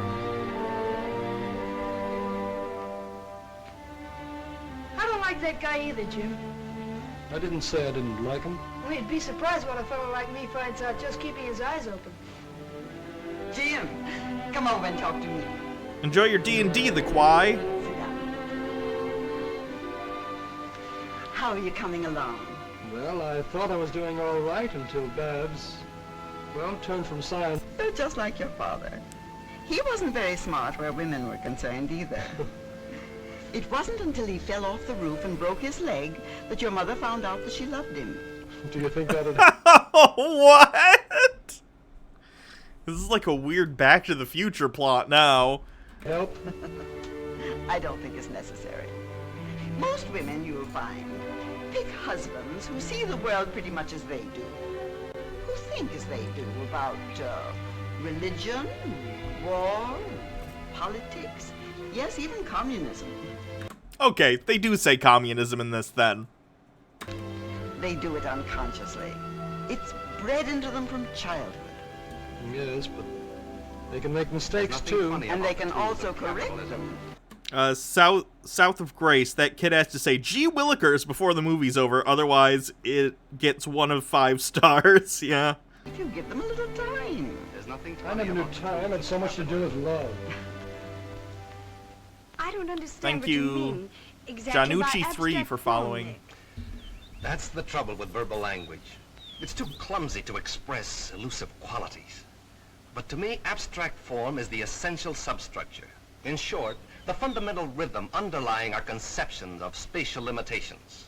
I like that, like, what he's saying is probably reasonable from, like, an art theory point of view, as he is, like, an art professor. But we're supposed to take from this scene, I don't know those words, nerd. Get out of America, commie.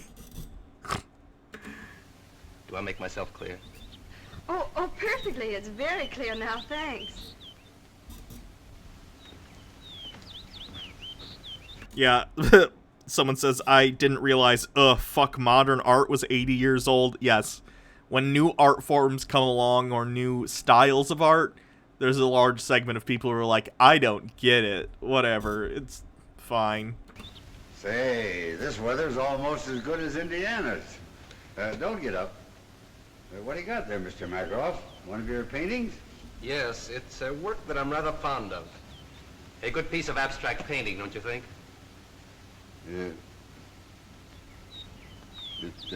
Haha, I don't even know how to hold this art. Is it even art? Oh, it's remarkable.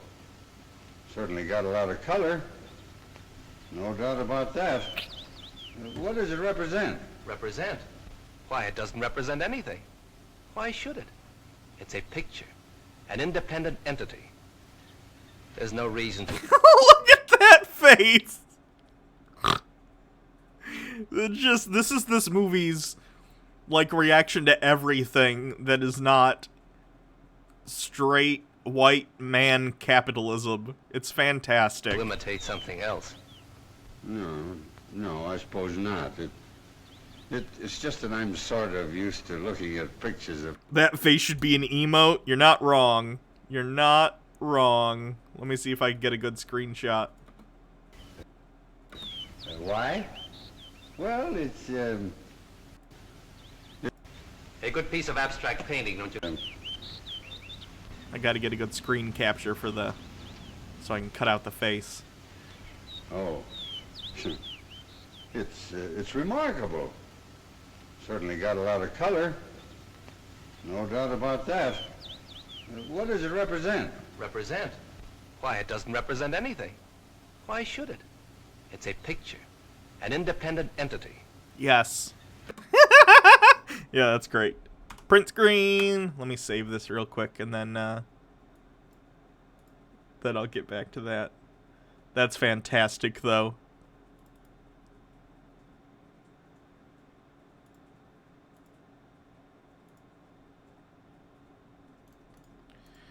Come on. Paste. Save. Save as. Put it in Twitch stuff. Let's call it Old Man Emote. Does anyone have a better name for it? Let me know. There's no reason to imitate something else. Boomer? Maybe. He's not a boomer, though. He's like 2 generations before boomers. No, I suppose not.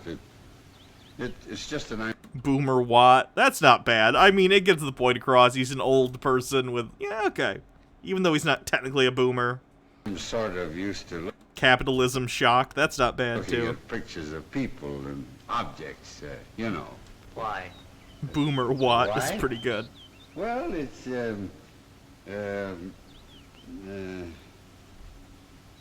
why? If you want a house or a flower, you can go and look at them. Or if you want them represented, you can have them photographed. So why allow them to intrude into pictures? Yeah. Because as we all know, all abstract expressionists hate other forms of art? No. I guess you're right. Well, if you young folks will excuse me, I think I'll take these flowers in and put them in some water. I think they need a drink. Dad's idea of fine art is rearing a two-fisted family. Too bad. You ought to keep up with the times. Yes! I had to show you Everyone this should. before. What do you think of it? Oh, it's unique, all right. I don't think I've ever seen a ring like it. It's really a collector's item, a rare specimen of barbaric jewelry. It's been in our family for about 300 years. 300 years? Notice its color. Why, it's a study in polychromatic harmony. It's beautiful. Really lovely. Oh, no, Nick, I couldn't take a ring like that. Why? Oh, why, it must only be like priceless. 11 minutes Don't be left silly. I want you to have it. No, please, in this. I I'll couldn't do think more of it, videos really. after this. Wear it for a while. There's no harm in that. As a favor. Oh, no. Now you're being provincial, Babs. Well, just for a week or so.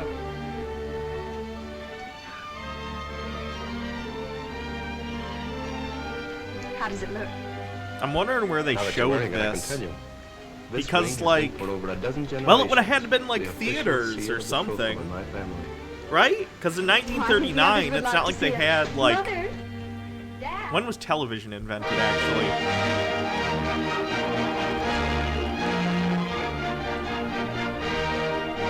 Oh, 1927. I don't know how many people had it in 1939, though.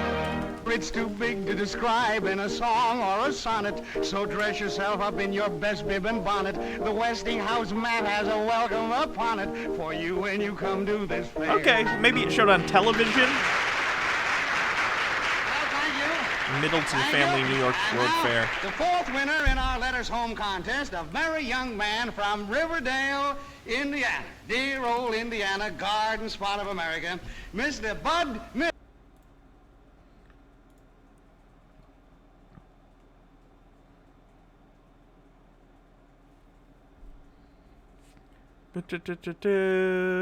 Director Reed Drummond. I'm curious what else he did. I need more information, though. Like, where did this play? American film. Well, that's not very helpful, is it? Middleton Family New York World's Fair. There's nothing funny about the tools of capitalism.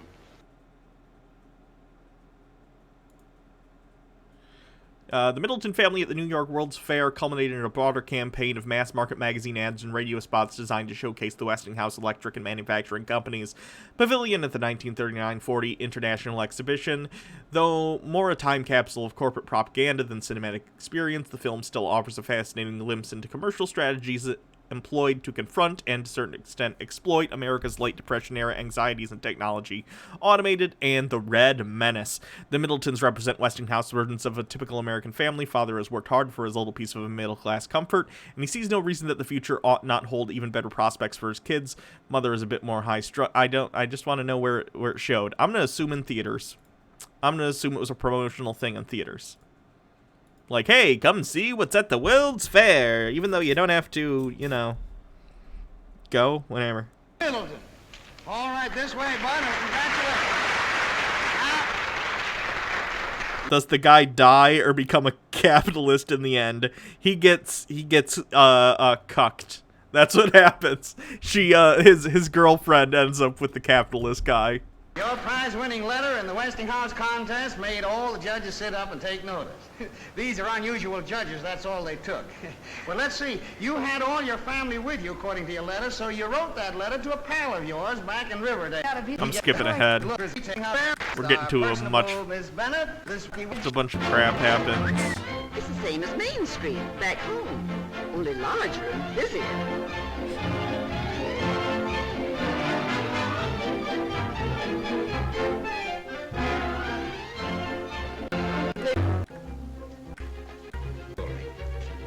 All right, Grandma. Oh, they go to this pawn shop and discover that the ring that the communist gave the girl is not, in fact, a family heirloom, but some crap they bought at like a novelty shop. Copy of a ring and a Moscow music. You can have that. Wow. Oh, here comes. Why don't you let me fix these things, Miss Harrison? You know, Big Feet. That's my next to last husband. Big Feet. His name was Big Feet. Surely she would have no other name for him than Big Feet. You know what they say about big feet?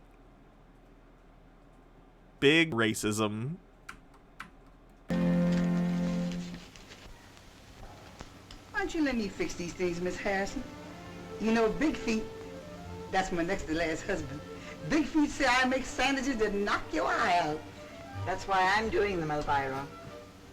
I have use for my eyes today. Huh. Ears is all you need. If that foreign gentleman's coming, he sure got a powerful tongue. Mr. Makarov's to be the guest of honor. Hello, Grandma. Hello, Elvira. Honey, you sure is dogged up. My. You look lovely, dear. Anything I can do to help? Oh, I nearly forgot. You left your ring on my dress. Her outfit's really cute, though. I'd straight up wear this shit if I had the body for it. Grandma, I've got my ring. Why, they're absolutely the same. Yeah, okay. So now they come up with a plan to fuck with the communist. That cheap communist? Come on. Good afternoon. Is Miss Barbara in? Yes, sir, Mr. Mako. There's all here. Come right in, sir. Just lay your head on the table there, sir, and follow me. Would I rather have schizophrenia or diabetes? Diabetes, for sure. At least that I can manage. Like, having hallucinations would be too much for me. Hello, Bud. Mrs. Harrison? How are you, Mr. Middleton? Yes. Haven't you lost something? Is that blackface? No, it's an actual black woman. I found this on the hall table. Quite a study in polychromatic harmony. Don't you think? What? Why, the dirty crook told me there was only one of them. Then give her a chance. Hey, let go of my arms. Will you get up? Hey, come on now. You gotta beat it, Nicky, so wild man. Threatening to beat people up is always a good move.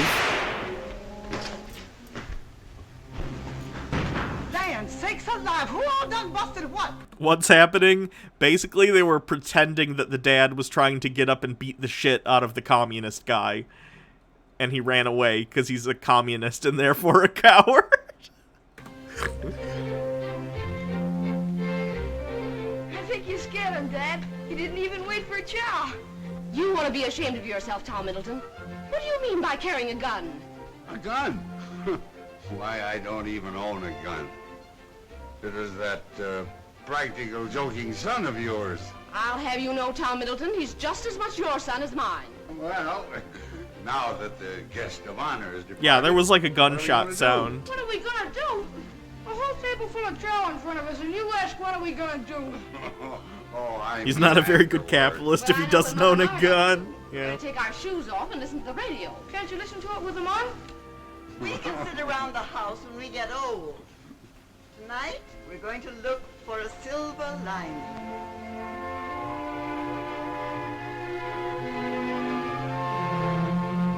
Just 46 years ago this month, I was doing the same thing, watching the lights of a World's Fair. Come along with... Capitalist Chad, claim the woman that is rightfully yours. Please, Jim, not now. Yikes. Just let me hold on to you.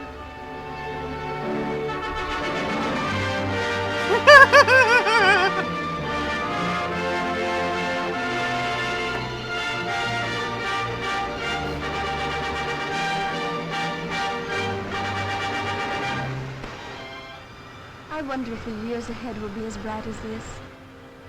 We haven't seen anything yet, darling. World War II is about to happen. What are you doing?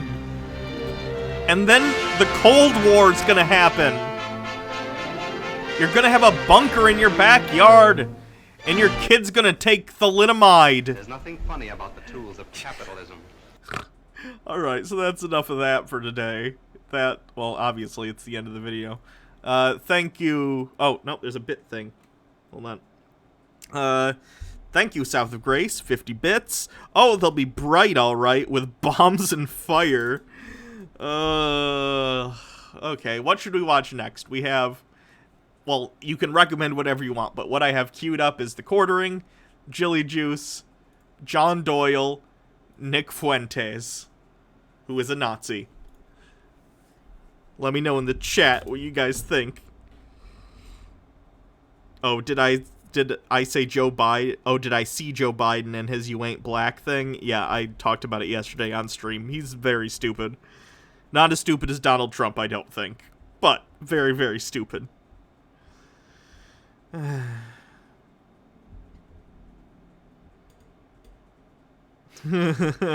Well, so I'm gonna take that as the Quartering recommendation, Sushi Bomb. Jilly, not Nick. Okay, I'll count that as a negative Nick vote. Let's get Nick out of the way. Well, we don't have to do, Nick if we don't want to. I'm just, it's an option. You guys are all part of this as well. I'm not a dictator here as far as I'm concerned. Jilly, let's go start with the crazy. Nick Fuentes, is Nick Fuentes banned? He's banned from YouTube, I know that. Let's go. So far I think Jilly Juice is winning. So we'll start with a Jilly Juice, and then maybe we'll cascade downward into the depths of the hell of the internet.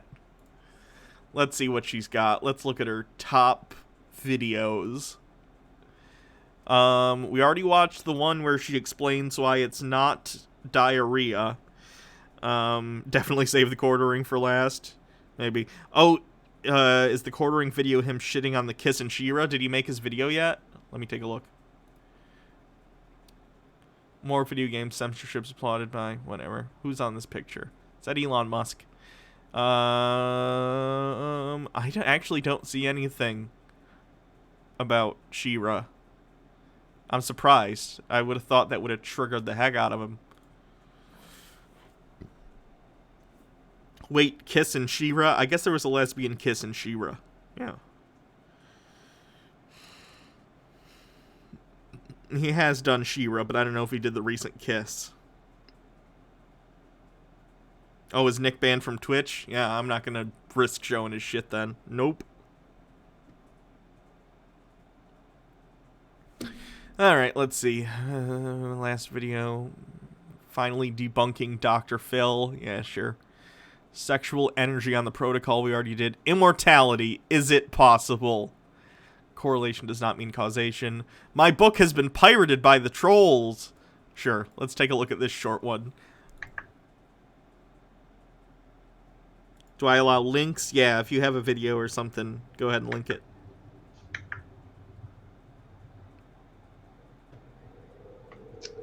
Hey everybody, so well, it's finally She-Ra Nightmare is finally over. Okay. Yeah, I'll check that out later. yes, my book has been pirated and subverted by my lovely trolls who are trying to take me down. So be careful. Yeah, you're putting people's health at risk by having them drink salty water. Salty, rotted cabbage water. Careful of getting my This dog is back here just plotting her murder. He's like, I could do it. I could do it right now. I could eat her. She'll be salty, but I could eat her. Book or a copy of my book anywhere but my website. which is attached to lulu.com. Thank you for following. Okay, because you don't know what Beyond. these trolls are going to put in there. They're going to subvert the text. They're going to go and talk smack, because Pathos right now has it in for me, right? Which is fine, because I don't mind the publicity. I really don't. If anything, I actually enjoy the publicity. Yeah, this is an awful webcam she's but using. Just beware and I have a bad that you get webcam, so I'm not one to from talk. a But pirated individual, from a pirated, person that pirates things that were made officially through an avenue, you never know what you're gonna get. Thank you. So if you buy pirated or you get pirated material, I don't have any responsibility to whatever the information. She's not as mad as I was hoping for that. Link to my book.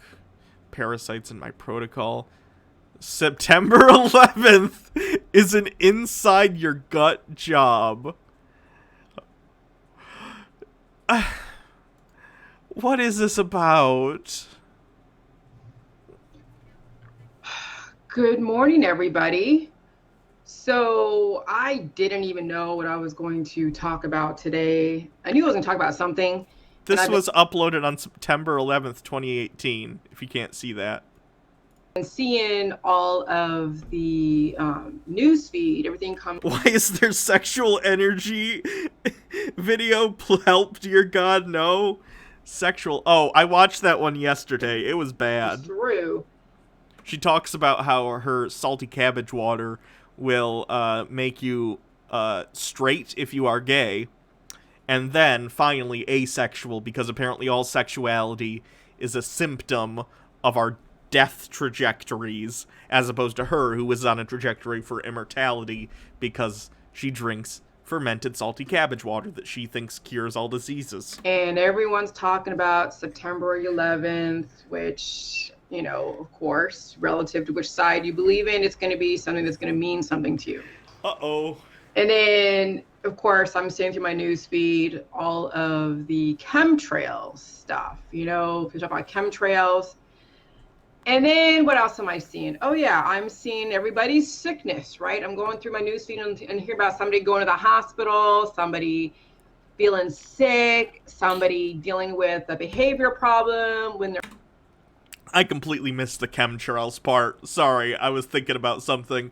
Chemtrails. Jillian is into chemtrails. Oh no. I'm not surprised, but I am disappointed. Family, somebody dealing with somebody slighting them, right? Getting triggered, right? I would say that yes, I am in that area too, right? So we're seeing a lot of evidence of some severely mutated people, society, world. So I'm looking like, September 11th. What the hell is September 11th? I mean, back when it happened, I remember I was very, very scared, thinking that we're under attack, totally traumatized like all of you. I mean, the world was like just hurting and everything, and you're watching everything over and over again, you're re-traumatizing yourself, and then, you're crying and all that. And that was back, when I just came back from Mississippi. So, and I was in this job, one of my first jobs that was in an office, and I was so proud of myself. And, and then this happened, and then all of a sudden the world changed, right? So I was under the impression it was one story. So that's what I believed in, right? Because that's all I knew. But I didn't think anything of it. I think I went to college class with Chapman University over in Folsom, and the professor showed some movie that had a totally different narrative. And I was just like, what? Oh no, is Jillian a 9/11 truther? Is this video gonna be about 9/11 trutherism? Awful. Does she just believe every bad conspiracy theory? Jesus. Thank you, the Cassowary, for subscribing. This is a professor. This is like for adult school. So when I look back on it, hindsight's 2020, I'm like, wow, he was one of those truthers that were around, and I didn't really recognize it because it was so foreign to me. I mean, I'm watching the news. That's all I would listen to was the news. I wasn't listening to any radio talk show host or any podcast back then. This is in 2001, 2002, right? And I wasn't listening to any Sirius satellite radio. I mean, all I was dialed into the matrix. I plugged in, and so I went to class and I saw this movie in one of our classes. It was just kind of like, oh, how weird. But then I just let it go because it really didn't resonate with me. Good morning, everybody. So then it was years later when I, was listening to Alex Jones on Sirius Satellite, InfoWars, and so also she thinks Alex Jones is good. And I was just like, oh wow. Learned about like the vaccines, all the different conspiracies, and of course there was the whole 9/11 was an inside job.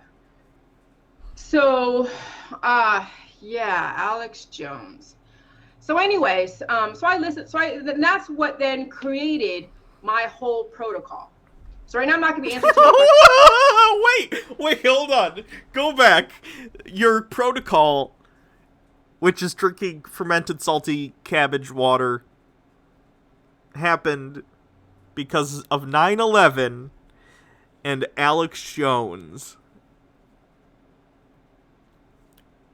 All right. Questions. I'm going to go through this information. So just listen and you'll get whatever I'm trying to say. Okay. So then, and that's what then created my whole protocol, because I started listening to all these a different narrative. So you have one narrative, right, that you listen to from radio, CNN, Fox, NPR, Mother Jones, all the different outlets out there, right? And then now you have... They're putting chemicals in the cabbage water, making the frogs gay. Another narrative, which is in the truther community. So now you have two different narratives. And now you're like, what the hell do I believe? Right? What the hell do I believe? Well, I mean, hey. So fast forward, right? Fast forward. So I started believing the whole conspiracy stuff because it was totally different than what I was believing. And then it made sense to me. And because I'm seeing all these different disconnects. Then with Enron, I mean, what woke me up was the fact that Barack Obama and George Bush and all of the presidents, that like Clinton and all that, they're the ones that's supposed to know everything, right? And oversee all the different agencies that were corrupt. Thing with Enron, WorldCom, all of these different, things that are going on. And I'm like, wait, why is it Barack Obama or George W. Bush's job or President Clinton to specifically know that Enron was doing insider trading and doing like energy scams with California? How are they supposed to know about that? Like, surely there should be agencies looking into these sort of things, but like directly, it's not their fault the agencies didn't get it. Like, no agency has 100% success rate. Who is supposed to be watching? Who's the watchdogs? Who's watching the watchdogs? How are they allowing these things to happen under their watch? Because I know for a fact in my household, if something was, not right, and I have a hand on all the finances. Does your household have 350 million people in it? Because it's a little harder to keep track of all those people and all their illegalities. For the most part. Now, my husband, yeah, he can go and get advances on his paycheck, and I wouldn't even know the difference. And so whatever he brings home is whatever he brings home, unless I look at his paycheck stuff.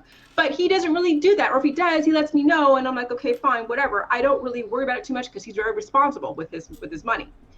So, but for the most part, in your household, in your roof with like 10 different rooms, you know exactly what is going on. Get to the point. And if you don't, I'm going to 1.5 speed this because she is just rambling. Not taking personal responsibility for your position. And so if you're shocked and surprised, it's because you never took proactive measures to make sure that you understand what is going on in the world around you or in your own household. That you let somebody else take the helm and take the reins, and you absolve yourself of responsibility. So I'm like, how is this happening? My mother had major control in her household. So basically she finds it worrying that with all the resources that our government has, they weren't able to foresee 9/11. So she felt out of control, and instead of accepting that there are many things that are out of the control of people and just stuff happens, sometimes due to people deciding to attack a certain thing or deciding to take some action, like, it's the same kind of underpinning that comes with all of these kind of conspiracy theories, like JFK conspiracy theorists, who I think on some level find it scary that one individual person with a rifle, hiding at the book depository can shape the entire course of, like, American history, human history, whatever, in a moment by just making a decision, and even the most powerful people on Earth can do nothing to stop it because you can't foresee all outcomes, no matter how much power you have. It's scary to them, so they come up with these, like, these delusional reasons why this stuff must have happened, because even if there is some evil organization controlling the world, at least it's all part of the plan. It's like the Joker in The Dark Knight. People are comfortable even with awful things as long as it's part of the plan. What's unacceptable to these people is that a bunch of stuff just happens, sometimes randomly, sometimes because people choose to make bad decisions that hurt other people, but these things happen, and we all have to deal with the consequences of them, fully recognizing that there wasn't necessarily anything we could have done to stop it. Thank you, the Cassowary, for all the gifted subs you're giving right now. Holy crap, that's a lot of gifted subs. Thank you. She knew exactly every penny that came in and came. And Sandwich, or Andrew, why did I say Sandwich? Andrew Dickerson, if only something like that could happen now. Oh, yikers. In Minecraft, am I right? Came out. And she took care of the finances in the house. My dad did too, but she was supposed to be the one that took care of things. So it's like, well, I watched my mother, who's very responsible. How did she, she took care of everything. There was no surprises in her world when it came to finances. How the hell is this a shock to our president that Enron and WorldCom, all these different things are going up in flames? There had to be some kind of red flag that they purposely ignored, or they just made sure they didn't know about it. They turned their head in a different direction. Or people aren't perfect.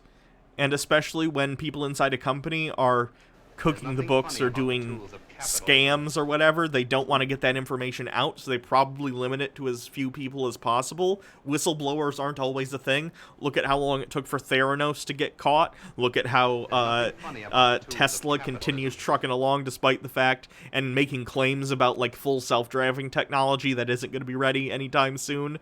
Like, they're still saying... They had been saying that we're supposed to have 1 million robo-taxis on the road this year from Tesla. So far, there are 0. So, better hurry up. We're almost halfway through the year, Elon. But my point is, often people get away with things until they don't. Eventually, Enron did get caught. Eventually, Theranos did get caught. It's not guaranteed. People do get away with doing bad things all the time. But... sometimes things just slip through the fingers of authority. It's the nature of how things work. So that's when I started believing in conspiracies, because I know for a fact how powerful I am in my own household, as well as how powerful my mother is in her household, as well as how powerful all of you, if you're paying attention, are in your each household. So when someone runs a country and they have people at the helm, then somebody has to take personal accountability, and the person that's in charge needs to take even more personal accountability, because they were the ones that said that they would take responsibility for the country, and when things go awry, what the hell, what were you doing? Taking vacations? What, right? So that's what had me figure out that something was going on, that there's some ounce of truth to some of these conspiracies that are out there. So I was on the truck and I listened to all this stuff, and then finally, fast forward, I created a protocol. Okay? My protocol, which is Jilly Juice. If 1 million robocars are being transported on December 31st, then technically he has kept his word. Yes, I agree. It's not going to happen, but if that did theoretically happen, it would be the case. JillyJuice.com. And it's a trifecta type of process. It's a healing symptom management program. It is a drink, and it is a diet. Okay, it's a very loose diet, but it's strategic. So my protocol deals with 3 separate concepts: the laws of the human body, which is the immune system, and the elemental composition of the human body, the laws of the universe, balancing forces, and positive and negative elements, creating a response, an immune response, or an environmental response. So when you take in, because homeostasis gets interrupted by 3 different ways, and you'll see that in my book. Oh god, did YouTube change their, like, bar again? Oh no, it's just like, gotcha. It was like highlighted. And that's an immune response, but relative to what you call that immune response is relative to what the context, what triggered that immune response. So one could... She's literally using 9/11 to push her product. ...be taking a poison, that would upset homeostasis, create an immune response. Another would be taking in massive amounts of nutrition, that would create another immune response or a homeostasis interruption. And the other one would be taking away a certain element that your body is used to, like a drug or an alcohol, that would also upset homeostasis and create an immune response. So these are the laws of the... Immune responses aren't caused by lack of homeostasis within your body. they're caused by, like, foreign invaders, whether it be a virus or, like, if you get a splinter, you might get inflammation because your body's trying to, like, reject this thing. It's not caused by a lack of balance in your internal systems. Of the universe, as well as the human body. Okay? And then when you're out there in the environment, when you put it in like Clorox and pine sol together, or baking soda and apple cider vinegar, it creates a reaction. Okay, these are all laws of the universe. Right? And then there's laws of nutrition. The 30 laws of nutrition. When you're dealing with your internal universe, which is your body, there is specific... All right. I've had enough Jillian for now. Her rambling is really getting on me. Okay, what's this guy that one of you guys sent me? Strong, successful male. 5 chips to... Oh, is this gonna be like, what's the name of those people? Oh, shoot. It's like a ministry. It's 2 girls. Girl Defined. This is like men's Girl Defined. MGTOW, baby. Oh, no. Yeah, let's watch the MGTOW people. Never accept being put in the friend zone. Oh, no. This is gonna be bad, isn't it? Alright, guys. Welcome back to Strong, Successful Male. So for today, we'll be talking about never accept the friend zone. Or never accept being just friends after your girlfriend just out of the blue breaks up with you. Okay? Oh, well, that's not what that means. People use the friend zone when they're like incels and they make what you think is either going to be platonic friends with a woman, and then they like spring on the woman like, oh no, actually I have romantic interest in you or whatever, and then they're upset that it's not reciprocated. Or like when there's creepy incel type dudes who are like, oh, I'm so nice, why don't women want to date me? It's not what you're describing. Now, I guarantee that every single guy watching this video, whether you hear... Yeah, the audio's not right for me either. That's just from this guy's, like, camera or whatever he's using. Here in the United States, or you're on the other side of the world watching this in Australia, this has happened to you at least once in your life, if not multiple times. And I'm sure there's guys going through this right now, with a girl just out of nowhere, when you think everything's going well, just out of nowhere says, hey, can we just be friends, or something like that. And, you know, it's happened to me. I'd love to tell you otherwise, but it's happened to me a few times when I was younger, and so I know what it feels like. So I'm doing videos like this to help you guys out, because there's a lot of guys here that are into dating and relationships and things like that. So I want to do what I can.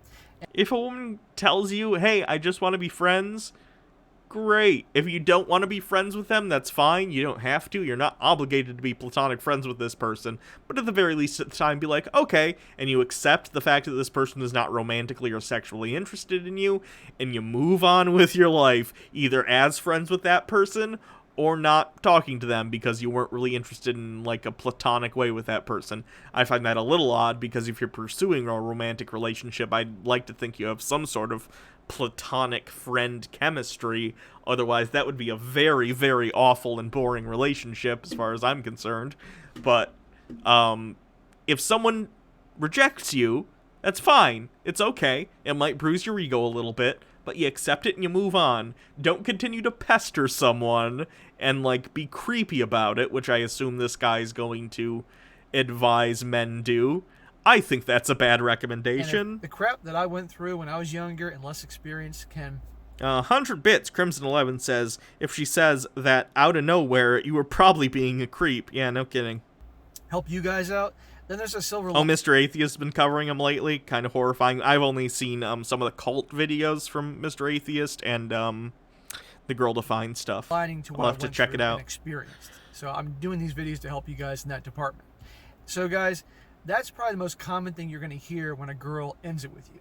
Unless, of course, you were physically abusive with her, a girl is going to say when she wants to break up with you, can we just be friends? Maybe. I mean, all relationships are going to end slightly differently. It might be an adult conversation where you're just like, hey, this isn't working out.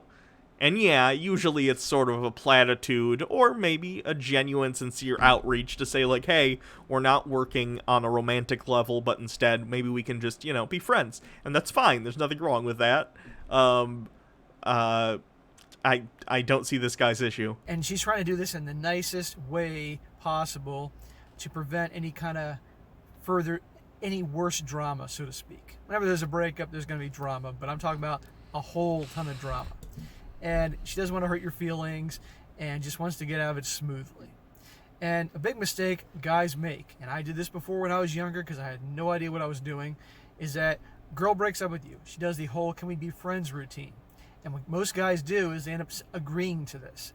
They say okay, because in their mind, they still want to be with this girl, or they want to get her back, and they think, hey, if I show her just how good a guy I am, how nice a guy I am, I'll be the best friend she ever had, that type of mentality, then she'll just see the error of her ways and come running back to me.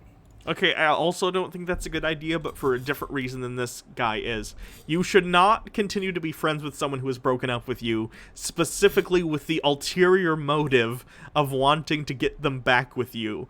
It's kind of creepy, and it's basically a lie you're telling every time you spend time with this person. Now, don't get me wrong, if you have, like, feelings for this person still, but you do want to remain platonic friends, I'm not telling you to not feel the feelings you're feeling. That's fine, but you should be accepting of the fact that, hey, this isn't going anywhere romantically. Maybe someday, if something changes, great, but right now we're not. That's not the case. She doesn't feel that way about me. So, we're gonna just be friends, and maybe you still enjoy hanging out with that person. Hopefully, like, for the sake of your friendship, if that's what you two want to pursue, your feelings of romance will, like, lessen over time. Maybe they won't, and you can't deal with that, and you don't continue to be platonic friends. Also fine. But what you should never do is lie and continue to try and manipulate someone into being in a romantic relationship with you when you have been clearly told, hey, no thanks, not feeling it, just want to be friends. Now let me ask you, how often has that really happened? Not much, right? If not at all. You're going to see this in movies and TV, but that's all a bunch of BS, and we all know at this point. Seinfeld lied to me. But that mentality, because it's out of desperation and fear, you don't get what you want. So guys, I'm telling you right now, when you're in a situation, and it can happen to any of you at any time, the girl, and by the way, let me make this clear. When I say never accept the friend zone or accept being friends, this isn't the case where you guys were actually together for a while. This was your girlfriend, you were exclusive, it was just the two of you. It wasn't like you were dating other women and she was dating other guys. This is when it was just the two of you. And it's also not a case where, like, let's just say that you had a girl that you're friends with and that you like, and you ask her out and she says, can we just be friends? That's a different situation. This is if you actually were in a relationship. I just wanted to clear that up before I continue on, because... Okay, but it doesn't really matter. Even if you've been in an exclusive relationship with this person, that doesn't give you the right to be a creepy stalker about it when they break up with you. There could be some confusion in that department. So anyway, guys, girl breaks up with you. And she says that with a big smile on her face, trying to look as caring and adoring as possible, can we just be friends? And you're all brokenhearted and your insides are being ripped out and you feel like your heart's been stomped on. Your knee-jerk reaction is to try to just say yes to please her and keep her in your life. And that is the worst thing you can do. What you want to do, and the best way to handle a situation like this, even though it's hard, because I know what it's like, is to do the exact opposite of what she wants. You don't accept being friends. You don't accept the friend zone. You basically tell her right then and there, and I'm doing this video so you guys can be aware of this and be armed with this, is that say you're not interested in being just friends. It doesn't work for you. How can you be just her friend after, you know, whatever? Oh, so you're just, like, saying you don't want to be friends then. That's fine. I mean, it's a little blunt. I don't think you necessarily need to do that. I think 90% of the time when people say, oh, I just want to be friends, a lot of the time it's just trying to be nice, to say, like, hey, this is on, like, friendly terms. However, you know, we're probably not going to interact the same way we used to, just because often it's painful for people and it's harder to move on and stuff like that. But, like, you don't have to be like, no, I don't want to be your friend. It, like, you could be like, okay, friends, great. And then just, you know, go your separate ways. It's fine. The length of time you were together and things like that. Darklit 1219, 95 bits. Woo, bits. See you naked and nice. Play cool. And then you tell her that you're not interested in being friends and that it's either basically you're either together or it's romance or you're walking. End of story. And when you say that, you have to mean it. And the likelihood is she's going to cry because she's not going to expect this, because let's be honest here, most guys will not go... Not necessarily. I think a lot of women would just be like, oh, okay then. Later. Like, I don't... he gets that a lot of the time. It's platitudinous when people say that, right? Just want to be friends. And I don't necessarily think there's anything wrong with that. It's just an indicator that, hey, it's not like this is like an explosive argument breakup. It's like, hey, this isn't working, but I have nothing against you, is basically what that means. Most guys will go along with the let's be friend thing. And by the way, I guarantee you guys that if a girl's breaking up with you out of the blue and saying let's just be friends, Dude Spankin' Dude says, as someone who has been rejected by my IRL 4 times, yeah, it sucks, but you know what, we still stay best friends, and we use my correct pronouns, and it's supportive of my gender identity. Yeah, that's nice. I guarantee you that it's good to be able to have friends like that. If he's not already dating with her and hooking up with her, I guarantee you he will be an hour from when she gives you the friend zone speech, and he's going to be with her. Okay? Because most women cannot be alone. I'm not saying... That's not a friend zone thing, though. I don't think the friend zone is a thing. It's like a weird concept that people have made up about, like, the fact that all women don't want to fuck them if they want to fuck them. Or the opposite. It doesn't necessarily only have to be incel men. But I just don't get why you feels the need to be so aggressive about it. But most women cannot handle being alone. Wait, excuse me, what? Oh no! That's not true. That's not true. At least at the same rate as men, a lot of people don't feel comfortable alone. It has nothing to do with their gender. They need that attention, and they need resources and things like that. Oh no! He's saying all relationships are like what's the word I'm thinking of?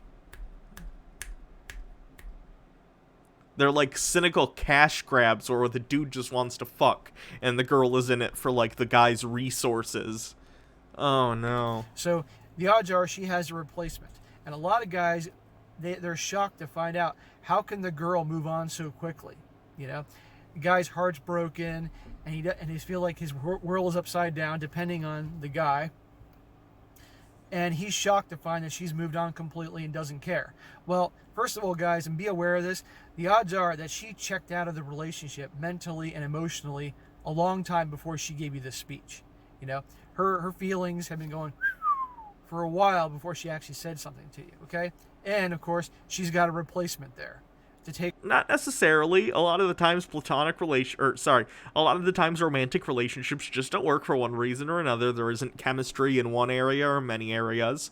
Or, like, maybe you move in together and you find out that, like, even though you were fine before that, you just don't mesh in terms of how you live day to day, and that's okay. That doesn't necessarily mean that the woman has, like, found some new person and is like rung climbing and trying to continually like jump from man to man, hopefully in an upward mobility direction. No. Take her mind off you and feeling bad.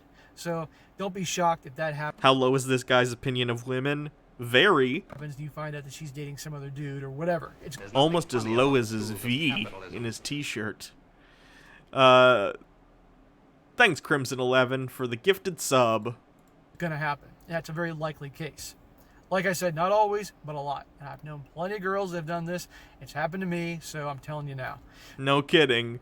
Many women have broken up with you. I'm shocked. So anyhow, you don't accept being just friends. You tell her that either you work on this and work it out and it's romance or nothing. You walk. And when I say you walk, I'm talking you walk away and that is it. You don't call her, you don't text her, you don't wish her happy birthday or Merry Christmas or whatever it is. You're out of her life completely. And here's the thing, she is going to try to get you to change your mind. I promise you that. Not only right there on the spot, but she's going to continue to do this frequently when you walk away because she won't expect this from you.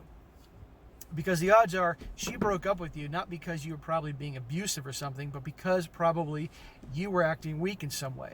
You were Okay, no. It was probably because of some other deep-seated... See, this is why people like this get broken up with all the time. Because instead of self-reflecting and saying, hey, you know, either A, nothing was necessarily super wrong with the relationship, it's just that we didn't mesh, or B, have the self-reflection to say, hey, maybe there are some things I need to work on with myself. Maybe I need to treat people better. Maybe I need to take better care of myself. Maybe I need to clean my house so it's not, like, disgusting all the time. I don't know. There's a myriad of reasons people can decide not to be together. I'm not going to sit here and list them all. But to be so reductionist that you bring it down to, oh, you must have been a wimp. A, that's incredibly toxic. You might even call it toxic masculinity. B, it's not going to help you get anywhere better when you're not willing to actually self-analyze and find where your flaws are.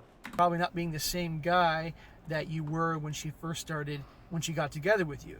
You weren't being as strong and a challenge, and you weren't being the prize that she once thought you were. The odds are you started becoming needy and weak and emotional, putting her on a pedestal. You probably started being way too easy and doing everything that she wanted to do. You know, it sounds crazy. You know, you think that someone that you love and care about and vice versa, you would treat them really well and be accommodating. Oh, so his relationship advice is to treat women kind of shitty, otherwise they won't think you're manly enough. Jesus Christ. Do things like that and not be difficult, not be a challenge. But the reality is that women are drawn to that challenge. Why do you think women love bad boys? The constant challenge.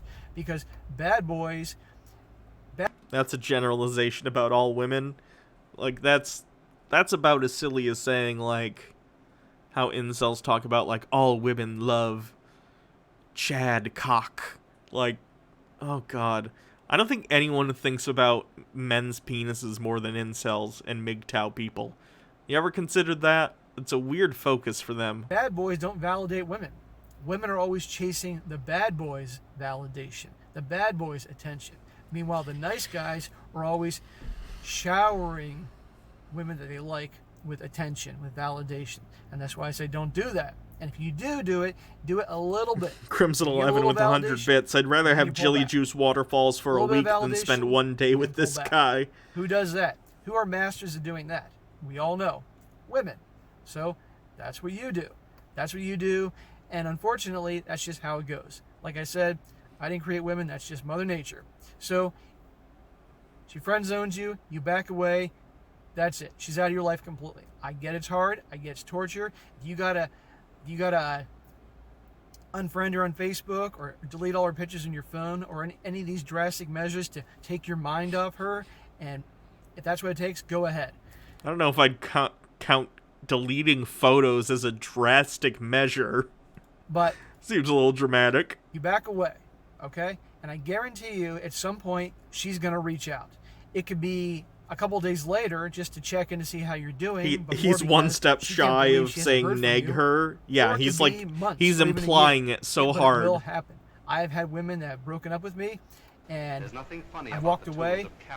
Guy King 051808, thank you for subscribing. So they will always reach out.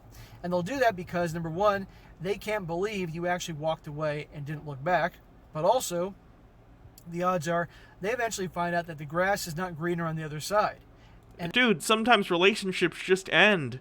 Why do you have to make this like about your ego and the fact that, oh, she'll come crawling back to you? No, probably not in most cases, and that's fine. The relationship probably ended for a reason. That's okay. Move on. And then they want a second chance. And whether you guys ever want to give a second chance to a woman that kicked you to the curb and dumped you out of the blue, that's up to you. Personally, at this point in my life, if I'm not good enough for somebody the first time around, why am I going to be good enough for them the second time around? Okay? Now, nowadays, I don't get into exclusive relationships, and I'm at a point that I've learned enough that I'm not going to get friend zoned. And if let's just say I did, I screwed something up because, hey, nobody's perfect. Razor I'm B not taking her Forced back. says this guy dwells a Now, lot on if this. you No indeed kidding. do want to give her a second chance one day. and that's Nintendo Power your- 454. that's your Thank you for the business. I'm not gonna tell you subscription. what to do here. The best way to handle it is that she's going to want to see you. Okay, she'll start reaching out. And by the way, if she does reach out and you do want to have something to do with her, take your time in responding to her, because you don't need to be accommodating anymore. Because guess what got you in the friend zone to begin with? She reaches out, take your time to respond. It could be later that day or the next day, whatever. Keep it short, keep it sweet, and move on. If she wants to get together with you, whatever you do, and I don't care how head over heels in love with her you still are, if this is fresh and it's only been a couple weeks or a month, you have her come to you. You don't go to her. She broke up with you for whatever reason and friend zoned you. So why should you get up and go do what she wants you to do? Right? No. She can come to you, to your place, where you can tell her to bring food or drink or whatever it is. Do not go spend money on her. That's crazy, because she ended it with you. She needs to get you back, not the other way around. So she comes over, whatever happens. Or let it go and move on with your life like a normal human being. Happens, fine. And then she goes. Now don't go start texting her again, doing the same crap that got you in this problem in the first place. Let her reach out and tell you how much of a good time she had. Again, this is on the basis of her trying to get you back after her dumping you, and you actually want to give her a second chance. Let her do all the pursuing. Let her do all the emails and texts and messages and calls. And she wants to see you again, make her come to you, to your place. Okay? Don't do anything. Nothing. Not at all. Then maybe in the third or fourth time, and by the way, after you've hooked up again, and by the way, if she's dumped you and you have her coming to you, and she obviously wants you back, this is a golden opportunity, guys, to get what you want in this future relationship if you do this. And by the way, I would have her doing whatever fun and freaky stuff you've ever wanted to do. Have her do that. God, how big of a scumbag do you have to be like, oh, someone's come to you because they care about you and decided they made a mistake when leaving you? Use it to your advantage by making them do sexual things they didn't want to do before. Fuck you, dude. What is wrong with you? Hold on. There's nothing funny about the tools of capitalism.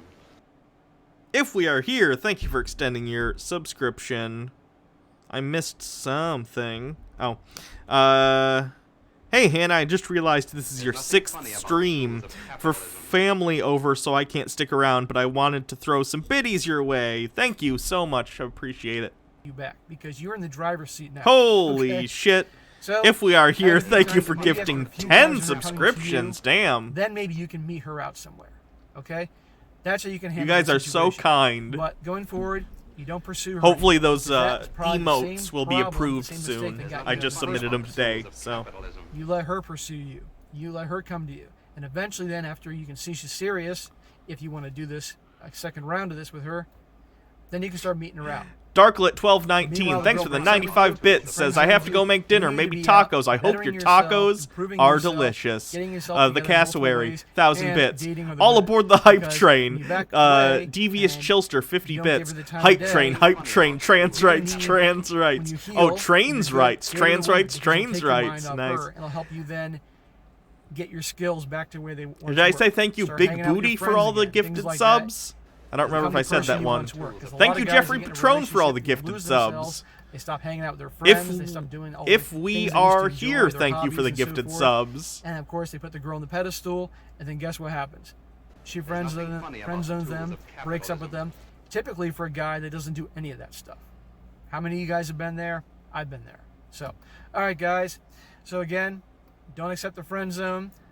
It's going to happen one day. You're going to get that speech if you screw up. Don't do it. Back away completely. Have nothing to do with her. And she'll try to change your mind every way. You just stand your ground. Arenas 300 bits. Oil Princess. Princess and those between. Eye of Jade, 200 bits. Pride 100. You can be treated like crap. Sky King, gifted subs. Again, I'm forgetting if I already did some of these. I'm sorry if I do them twice. Then you may have a chance. I'm not saying it's going to happen, but you may. All right, guys, that's it for today. Be sure to comment down below. Oof, Let me know. this guy's trash. I hate him. Should we do another one of these or do the quartering She-Ra? What do you guys There's think? nothing funny about the tools of capitalism.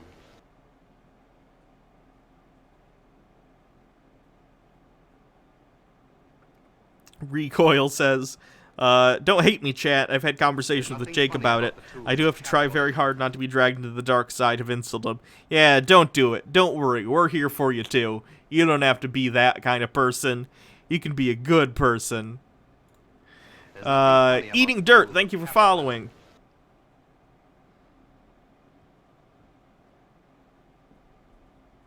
It looks like people are saying Jeremy. Okay. Okay. I'm gonna be honest. I haven't seen past season 1 of She-Ra. I think it's a good show. I just have to sit down and binge it at some point. So this is probably going to contain spoilers for the finale, but I don't know anything about it. But what I do know about is Jeremy's fucking idiocy. So I guess we could talk about that. Fickett Izzy, 100 bits, Pride 100. Thank you.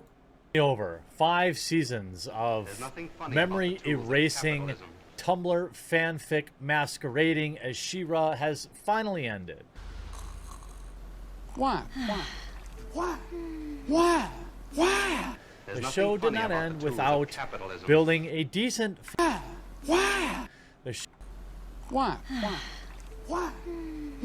Is this about? Do they become a couple or something, and he's mad that they're lesbians? Sounds like the kind of thing you can get mad about. Without building a decent fan base for it. Now, a show that apparently you're not allowed to criticize. It is a show directed at children the children knowing about the homosexuals? What shall we do?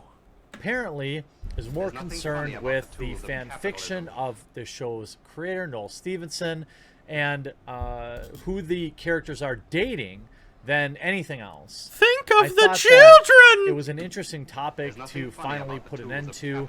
The show sucked. Now, did the show suck? I don't know. What are its ratings? She-Ra. There's nothing funny about the tools of capitalism. Let's see. 4.7. Looks like it's not terrible, Jeremy. Let's see what the 1-star reviews for She-Ra are. I bet they're very reasonable and not at all sexist.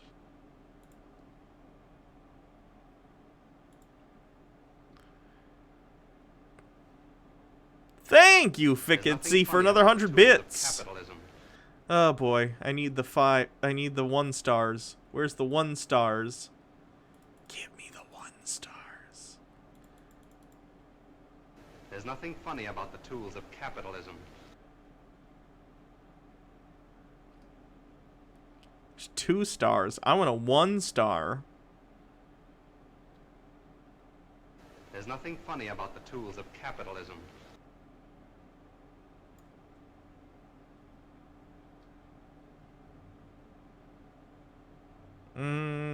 Why can't I find 1-star reviews? There's nothing funny about the tools Critic of reviews of capitalism. She-Ra and the Princess of Power. No, I would like the user reviews, like IMDb. Let's go IMDb. There's nothing funny about the tools of capitalism. Thank you, Jeffrey Patron, for gifting a sub. There's nothing funny about the tools of capitalism. 1 star, please. Can I not search this by 1 star either? God damn.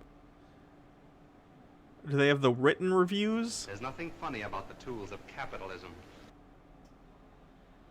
Oh, they have individual episodes. Let's say the last season and the last episode and see what the... There's nothing funny about the tools of capitalism. Details.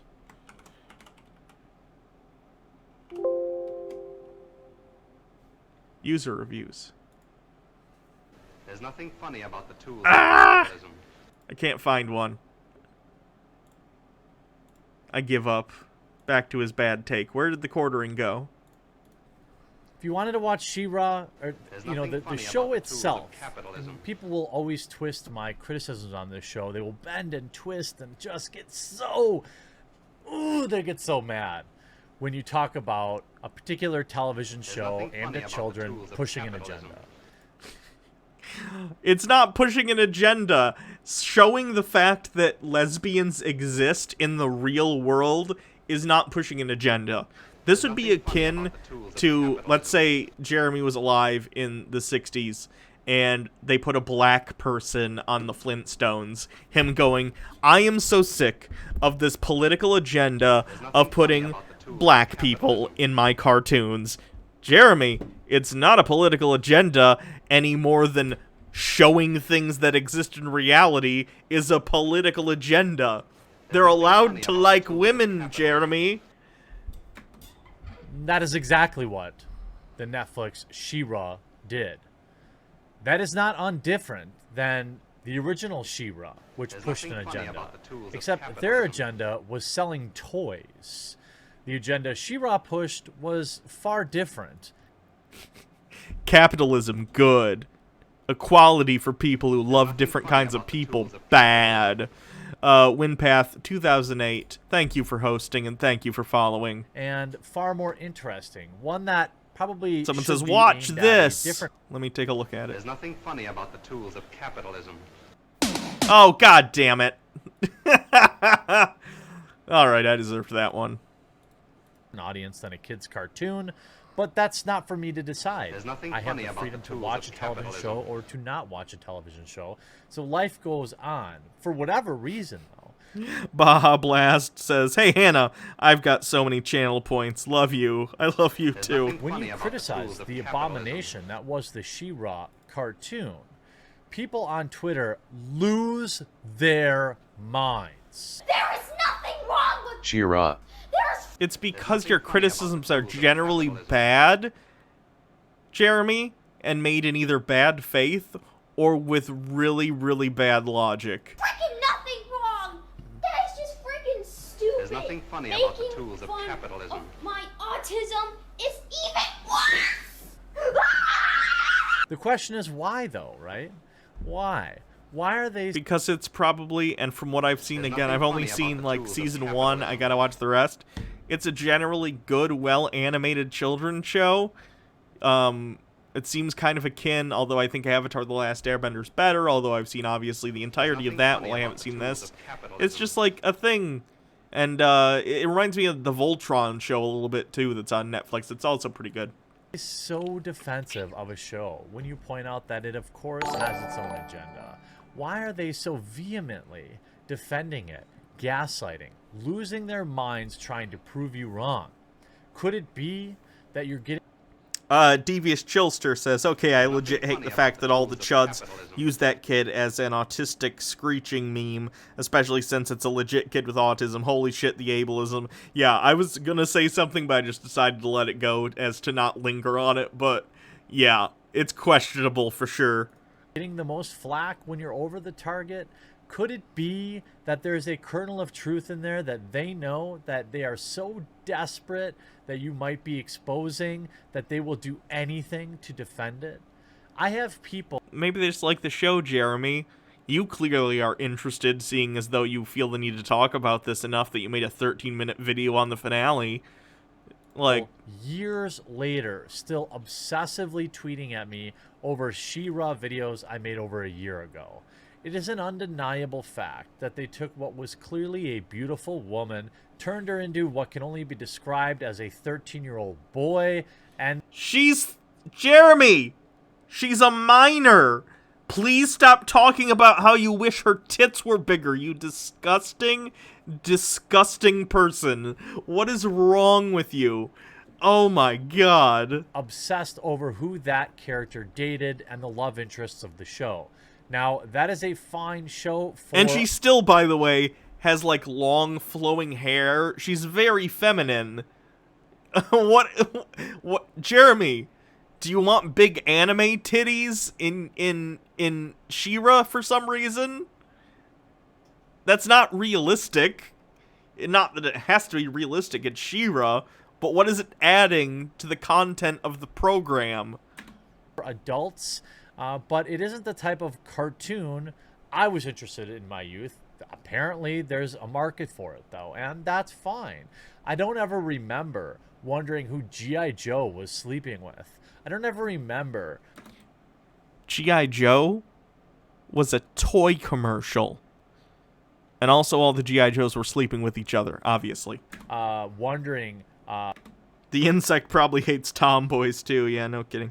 South of Grace, 91. Netflix is amazing with the animated content. The Dragon Prince, She-Ra, and Voltron, and Claws are all wonderful. And while they are kid shows, they have a maturity in their writing similar to Avatar Last Airbender. You can have serious content for kids at their level. Yeah, I agree. Who He-Man got down with after he was done defeating Skeletor. What are you talking about? He-Man and Skeletor were funny about the tools of muscular role players, and once they got done fighting, they went back to Castle Grayskull and got it on. That's my headcanon, anyway. I don't think anybody thinks like that, but the 30-something children. Because as we all know, He-Man is very, very straight and never came off as gay at all. And so I cry sometimes when I'm lying in bed just to get it out what's in my head. And I feel a little peculiar. And so I wake in the morning and I step outside and I take a deep breath and I get real high and I feel at the top of my lungs of what's going on.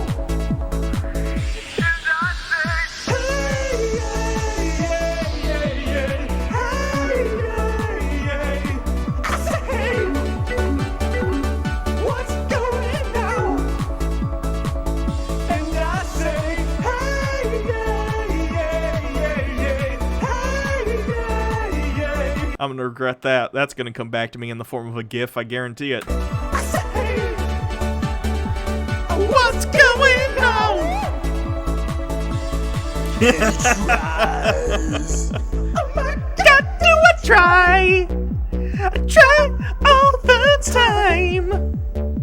In this institution. And he prays. Oh my God, do I pray? I pray to see your face. Dude spanking dudes petition to make this song the sub alert.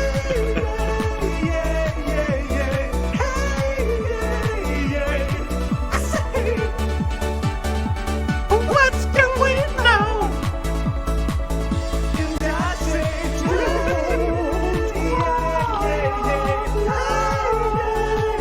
just keep it inside. Learn how to hide your feelings.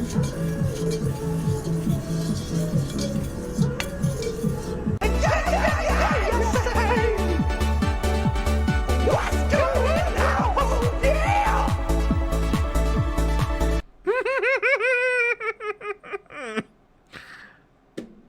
He-Man's very straight. How dare you put the homosexual agenda into the He-Man universe via She-Ra?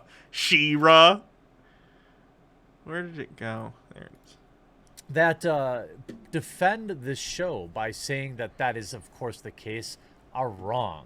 Now, they are full-grown adults with the minds of children. I understand this. But the idea that 8-year-olds are really worried about who's going to bed with who is absurd. The show is okay, it's not implicitly about fucking, Jeremy. It can just be about a romantic relationship. And even Disney movies involve relationships. Many of them, especially the early ones, revolve specifically around a love quest that the female protagonist is taking to find a prince, or through a series of events comes to that conclusion, a la Snow White, Sleeping Beauty, The Little Mermaid. There are multiple examples of this. Just because two of the characters are gay instead of straight does not make it implicitly more sexual than a heterosexual relationship. Let me repeat that. Homosexual relationships are not implicitly any more or less sexual than hetero relationships. It's such a strange thing to me that people conflate these two things. Like, in the next 50 years, I guarantee we're gonna get a gay Disney movie. I mean a real one, where, like, you have two dudes or two women, they'll probably do two women first, who fall in love, and it's like a little Disney cute romance. And it won't be sexual, because two people being romantically involved is like one of the basic elements of storytelling from when you're very, very young.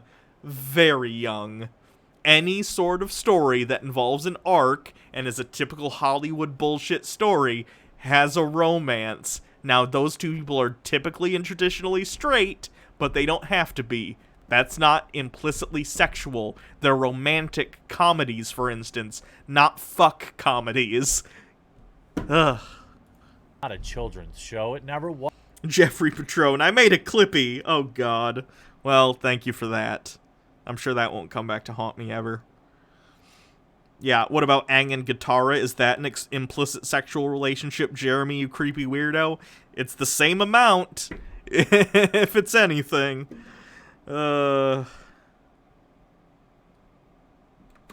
a children's show, but that wouldn't stop articles like Vox. What pro-good-looking She-Ra truthers fail to realize, or at least don't seem to care about, is that the new show is aimed primarily at children and teens. Yeah. Well, teens, you could probably argue, are more interested in this type of thing. The particular iteration.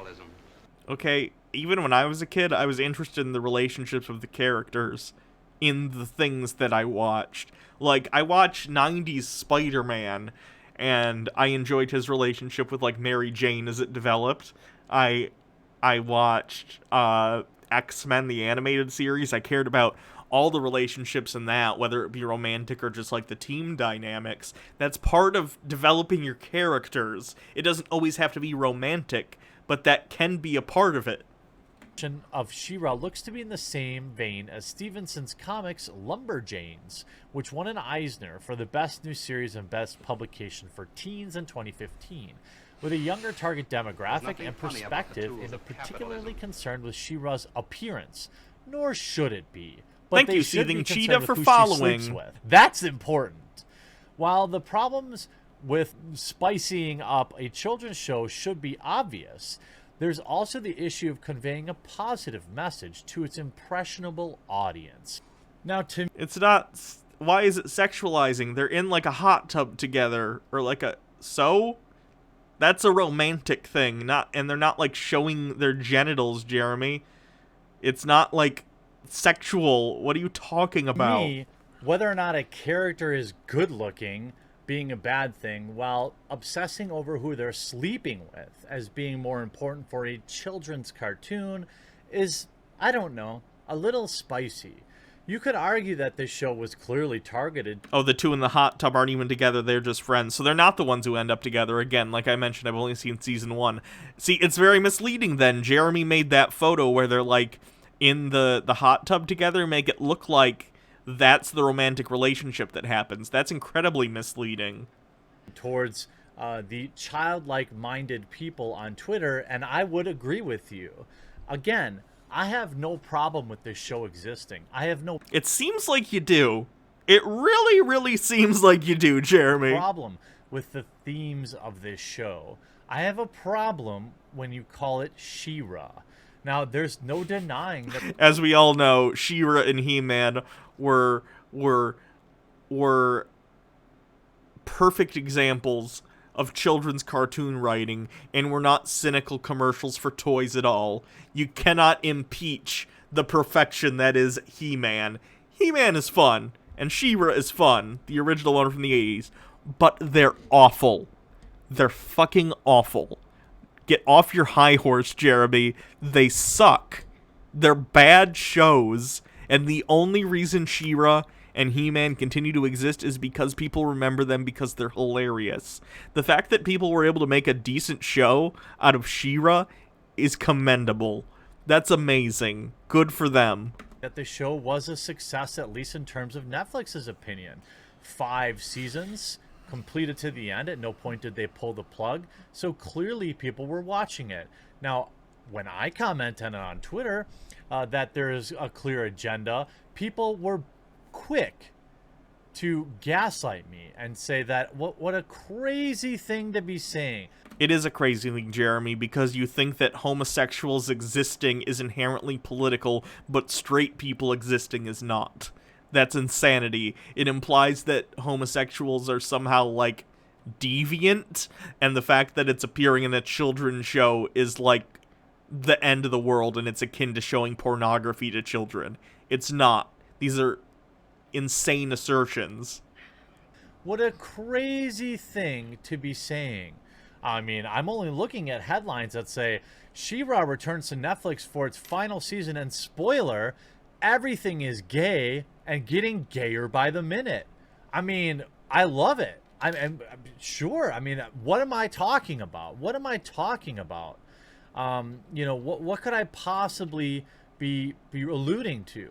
She-Ra and the Princess of Power, a child's show, finale canonizing lesbian relationship between Catra and Adora. I mean, I don't know what I could possibly be referring to here.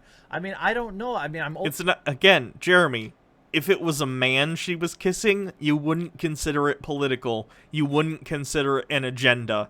The fact that you think it is political just because they're both women and you think it's an agenda shows that you see as people who are gay as, like, others. Like, they shouldn't be depicted in media. You just don't agree with it, and you think that they should be pushed into a corner and swept under the rug so no one has to be, I don't know, offended by their very existence. This is, like, weird 1950s, like, thinking. Megacock69 has followed. Thank you. Only reading what all these articles say. She-Ra and the Princess of Power. The Castaway. Well, I'm off. I'm gonna go play some Final Fantasy VII Remake. Have a great one, Hannah in chat. Thanks, The Castaway. Hope your game is fun. Reality. She-Ra, I mean, what could I possibly be referring to? And all this went back to the original redesign, where, I mean, this is clearly a man or boy character. This was, all these decisions were made on purpose by Thank the you, show's V3ZN Chick they for were, of following. course, entitled to Ryzen make. Cock for following. My only complaint has ever been that this is not She-Ra. It will never be She-Ra. In 10 years, when they look to reboot the show again, they won't be rebooting this. This will be forgotten. Everyone will remember the original She-Ra show because it was good. Because it has fond memories for people. Nobody's going to remember this show in 5 years. They probably will. They'll probably remember it more fondly than the original She-Ra because this is an actual show and not just a product placement for toys. But you get articles, She-Ra... Medicated person. About the emotes, do we get a Hot Pocket emote? Yes, you get a Princess Hot Pocket emote. Princess of Power has returned to Netflix for Season 5, and it's taken gay excellence to the next level. Well, I mean, again, no problem with this. Only commenting on the existence of the article and what it's saying. She-Ra Season 5 was released on Friday, May 15th, and the bad news is it's the final series for the Emmy-nominated show. The good news is that it delivers a powerful finale that's bittersweet as it is satisfying. And even better, the show's creators have left us with a parting gift of 13 episodes packed with big queer energy. People in She-Ra, the Princess person of in the Power chat was with already pretty multiple queer, with an inclusive sock cast accounts. and a storyline Nice. widely praised for its casual portrayal of LGBT characters and relationships. But now Netflix has doubled down on the relations, the LGBT plus what happened to Q plus? LGBT plus, it changed. The guy again? claimed it's a dishonor to the Infusing original, show and the with guy all admitted to the never seeing the diversity original it in the first place. Yeah. Again, he's a complete hypocrite. I couldn't possibly be more clear. An agenda exists here. There's nothing and funny it is, about the and it tools is of capitalism. obvious. Okay?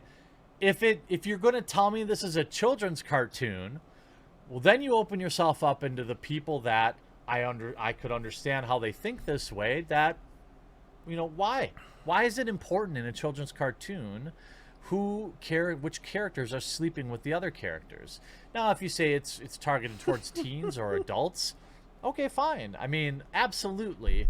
But don't tell me it's a children's show anymore. Don't tell me it's just a cartoon for the kids, because that's not what all this media is talking about. All this Existential media, baguette. If he already thinks the design is a boy or male character, why can't he just pretend it's a straight relationship again, and stop nothing complaining? wrong Yeah, with it, he's but it's just not super interesting. consistent. While many children's shows fall short of actual representation, relying on the hints and throwaway comments to suggest diversity, the final season of She-Ra has firmly put LGBT plus characters front and center, with a finale that does justice to its fans.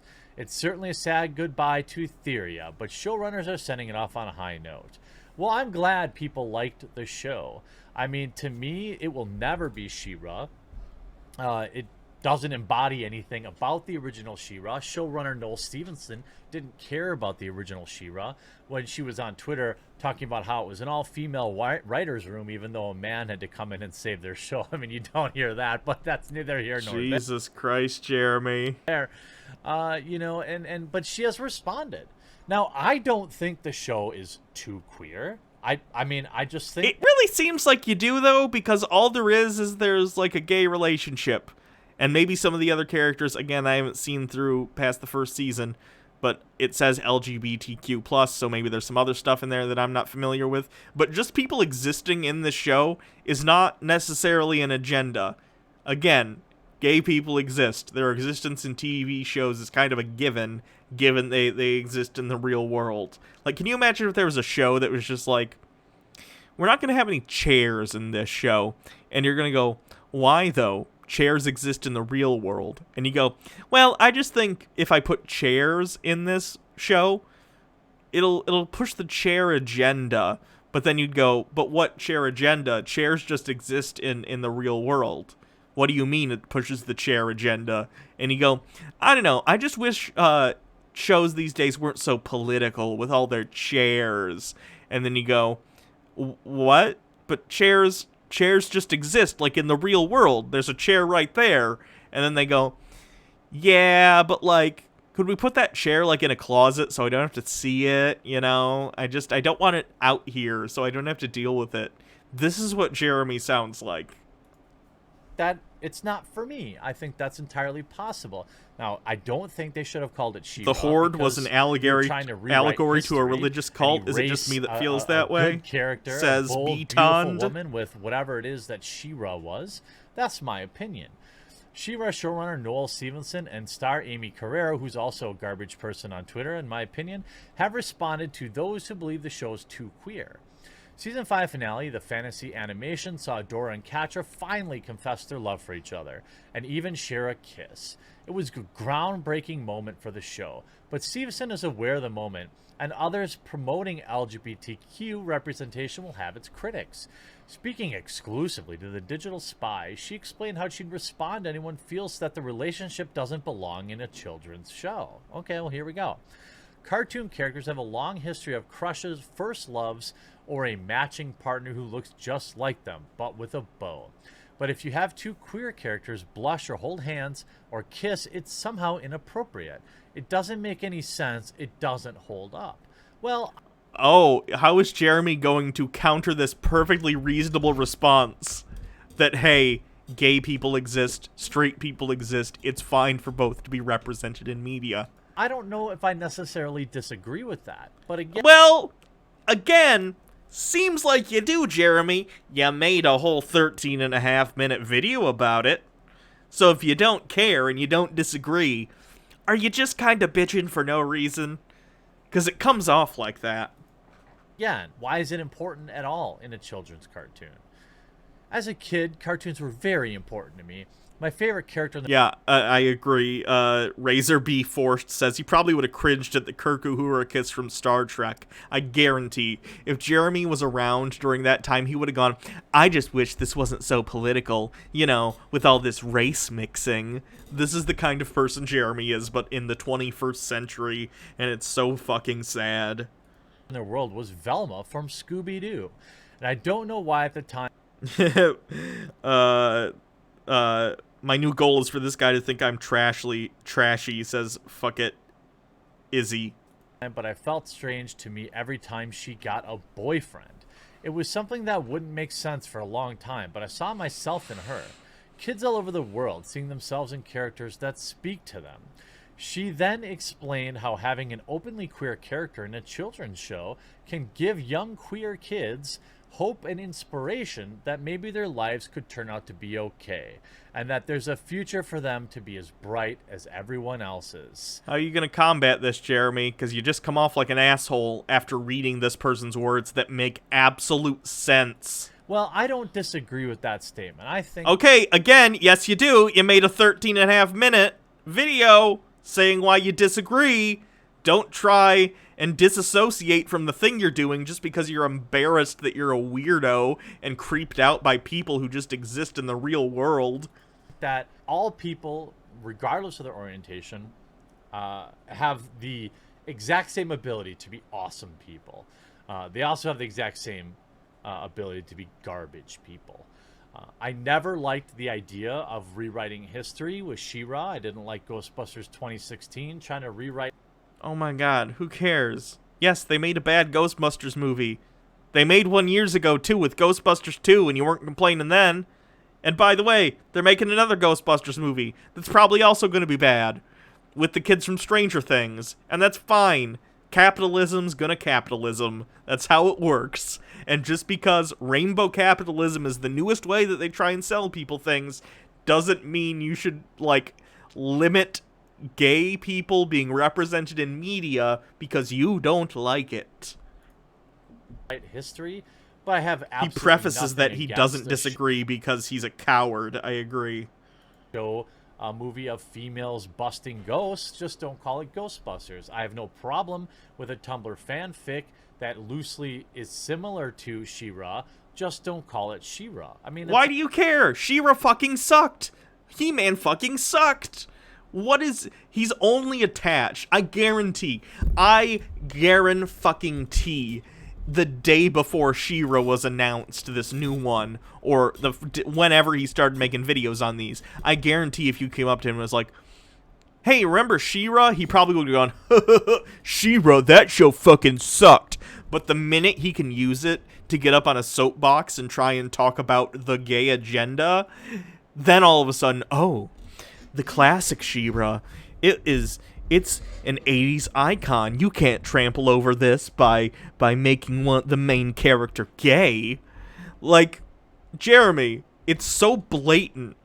Fuck off. It's a very simple request to make, but you know what? No one would be interested in these shows if they didn't co-opt the names of the shows that came before them. I hope you enjoyed this video, and I look forward to the next move. I did not enjoy this video, you trash fucking person. So, you spend most of the video talking about, like, I don't know, I'm uncomfortable by these gays. And then you go, but I don't really have a problem with it. That was the whole video, Jeremy. You clearly have a problem with it. Own up to your shitty, awful opinions. Or don't voice them if you're too cowardly to back them up. Ugh.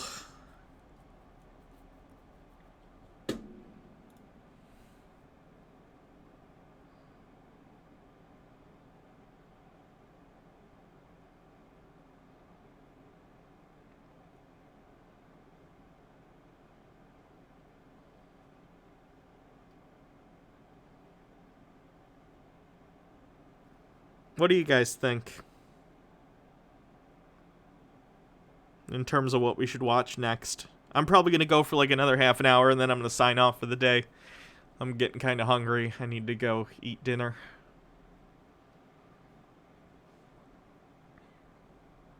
No, Jeremy? Oh, the one that linked, that was about Jeremy? Shoot, where was it? Shit, where did I put it? Hold on, let me find the link. Or if you want to post it again, that'd be great too.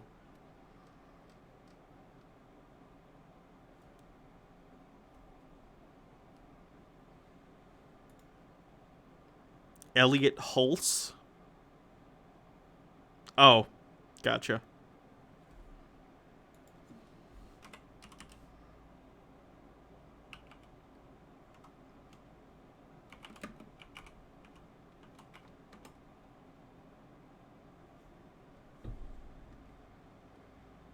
There's no time for a cleanse. I'm only going for another half an hour.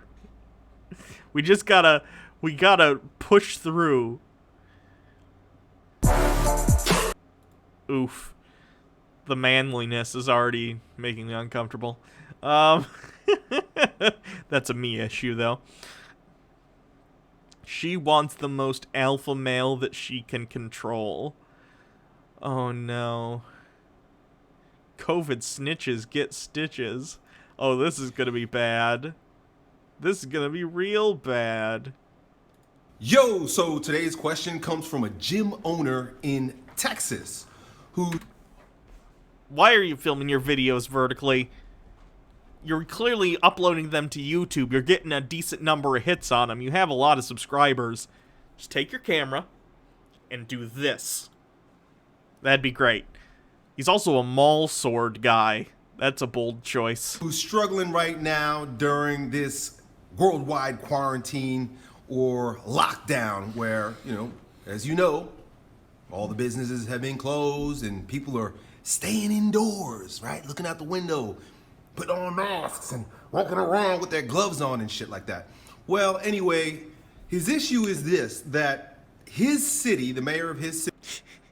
How about a trashy cleanse? The Furby organ, a musical instrument made from Furbies. Oh boy. Let me take a look. Oh God. He's on a stick. Past few years, I've been dreaming. So I've tried to wake him up. A couple of them have gone back to sleep.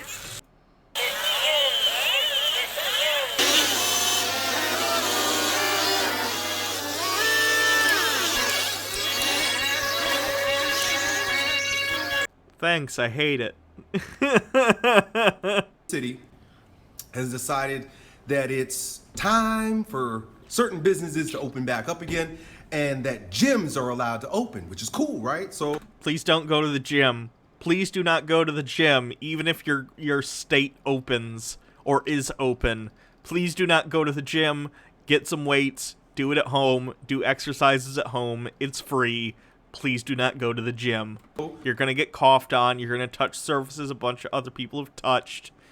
No, not a good idea.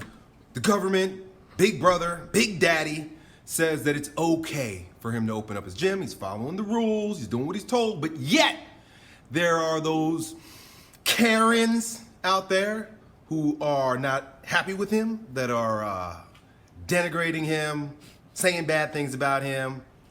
Yeah, because you're opening during a pandemic, and you're going to get a lot of people sick, and you're going to help prolong this longer than it needs to go. They want to snitch. They want to tell the governor, and they want to have this order reversed.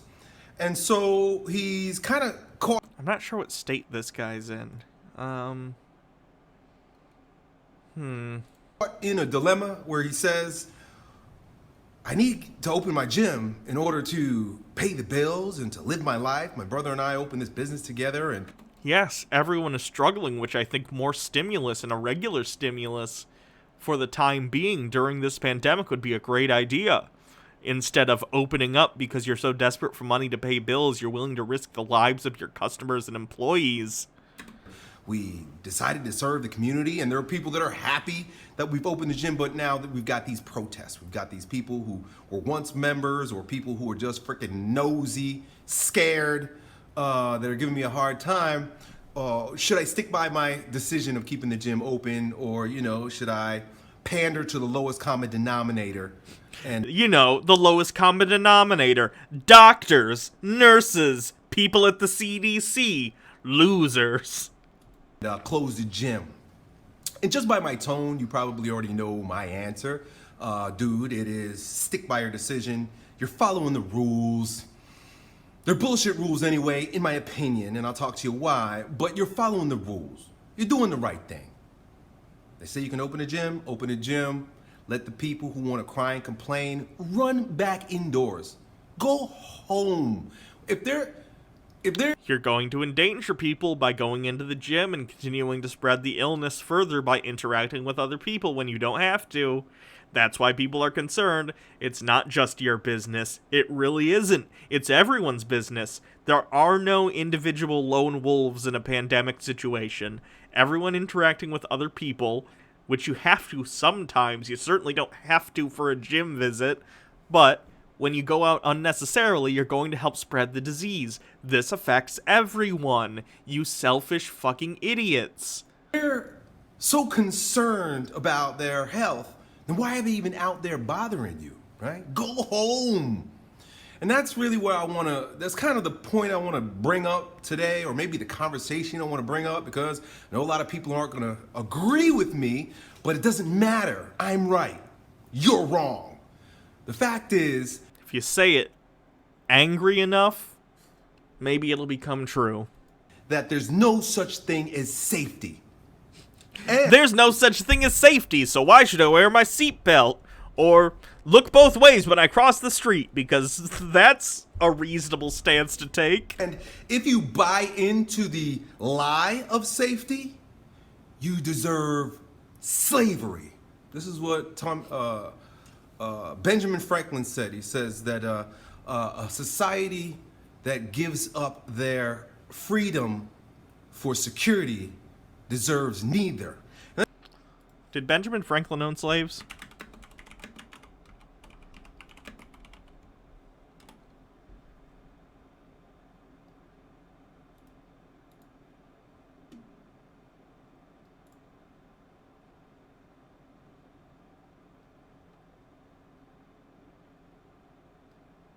Yep, Benjamin Franklin owned slaves, so his musings on freedom don't mean anything to me. That's pretty much where we're at right now, all right? I get it. People are catching the bug. They're getting the cooties. We're waiting for the cootie shot to come out so that we can all rub the crust from under our eyes and take off our masks and come out into the sunlight again like some fucking zombies into the real world once this COVID, almost said hoax, it rhymes. Oh no! This idiot! He thinks that the global pandemic, which thousands upon thousands of independent scientists who are not working for the same agencies, the same governments, are all conspiring to fake a global pandemic. The idiocy is staggering. Is done. I got a lot of opinions about this, obviously, and of course I'm open. Yeah, they're dumb fucking opinions, you moron. To your opinion as well, but here's the difference between me and you, if you're getting triggered right now. I'm of the opinion that you can do whatever the fuck you want to do. If you're scared, if you're afraid, if you don't want to catch the cooties, stay home. But those of us who are not scared, who are not worried, who need to put food on the table to get out there and work, not just the quote-unquote essentials, right? This whole idea between essential and non-essential is just as bullshit as saying, I know you social justice warriors are gonna love this one. Men are more essential than women, right? Or whites are more essential than blacks. Yeah, it's clearly comparing racial discrimination is the same as saying people need their groceries more than they need a haircut. You're right. What a deep, insightful opinion. How do you differentiate between the service that a person provides, the work that they do, their vocation being essential and not? Based on whether or not what they do is necessary for people to continue to eat and have water and have electricity, the essentials. It's kind of in the name. Gym's essential. The right? gym is not essential. You can do push-ups at home. You can do pull-ups at home. You do not need to go to the gym. And it's not like if you're cut off from the gym for 6 months, you're gonna die. They still got Planned Parenthood open for baby murders. Oh god, this guy's a whole stack of crazy, isn't he? No, Planned Parenthood is open for medical procedures that you choose to claim are baby murders, along with a myriad of other things, because Planned Parenthood, Their main thing is not abortions. They provide all kinds of health care to people, especially low-income people. How's HHHHHH9998. Do you know what angers me the most about this guy? The fact that he's actively talking to doctors and nurses, the same ones who will be walking away from this pandemic with PTSD, or who might not walk away from this pandemic at all. Yeah, very stupid. Was that essential compared to lifting, getting healthy, building up your immune system? It's all arbitrary. It's all garbage. It's all bullshit. But if you like bullshit, follow the bullshit line. Stay home, but don't try to force your fear on other people. All right? And here, again, once. It's not fear, it's rational precautions against a very dangerous virus. We don't want to overload the medical system, because if we do, people aren't going to be able to get treatment when they get really, really bad pneumonia, and they're going to die. Again, with, kind of turning the tables on the SJWs out there, you're the same people who like to say, my body, my choice. Of course, this is a woman thing for women who like to murder their babies in the womb. False equivalency, because your body going out and interacting with other people is going to get other people's bodies sick with a virus that you're going to help spread. But I know a lot of you white knights out there are going to argue, too, it's a woman's right to murder the babies. Well, my body, my choice. If I want to go catch the cooties, let me catch the fucking cooties. Nope, because then you endanger the rest of us with your stupid fucking gym cooties, you moron. In fact, I'd rather die of the cooties than to be locked up living like a slave in this lockdown hoax. I haven't been able to go to Planet Fitness for 4 months. Oh my god, I'm gonna die. This is literally the same as slavery, guys. It's a good thing I shaved my head, or else I wouldn't be able to. I need a haircut. I hate this. I just want to go to Planet Fitness and do my Pilates. This is slavery. Fuck. These people are insufferable. I'm not afraid. My man who's opening the gym, he's not afraid. The people who open the gyms and go into the gyms, the people that are walking around naked face without prophylactic on our mouths, we ain't afraid. But it's okay. You're safe. No, you're literally not if you go out into public without face, especially without stuff to keep you from helping spread the virus. You're an asshole. Ugh. Stay home. You're safe if you wear your mask. Keep putting on your gloves. And when the cootie shot comes, get it. But don't force me. Don't force other people. And don't be a Karen snitch. You're literally being a Karen. What are you talking about? You're the Karen wanting to talk to the manager and try and open a gym when there's a global pandemic. How little self-awareness can you possibly have? And nagging other people who want to live free. And in America of all places. Oh, here comes the America, we're so free. Freedom. Got so much freedom. America. I can't pay my bills, but I'm free in America. Jesus, dude.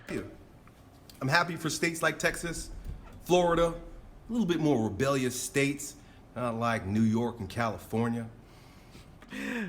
Places with some of the highest population density centers in the entire contiguous United States.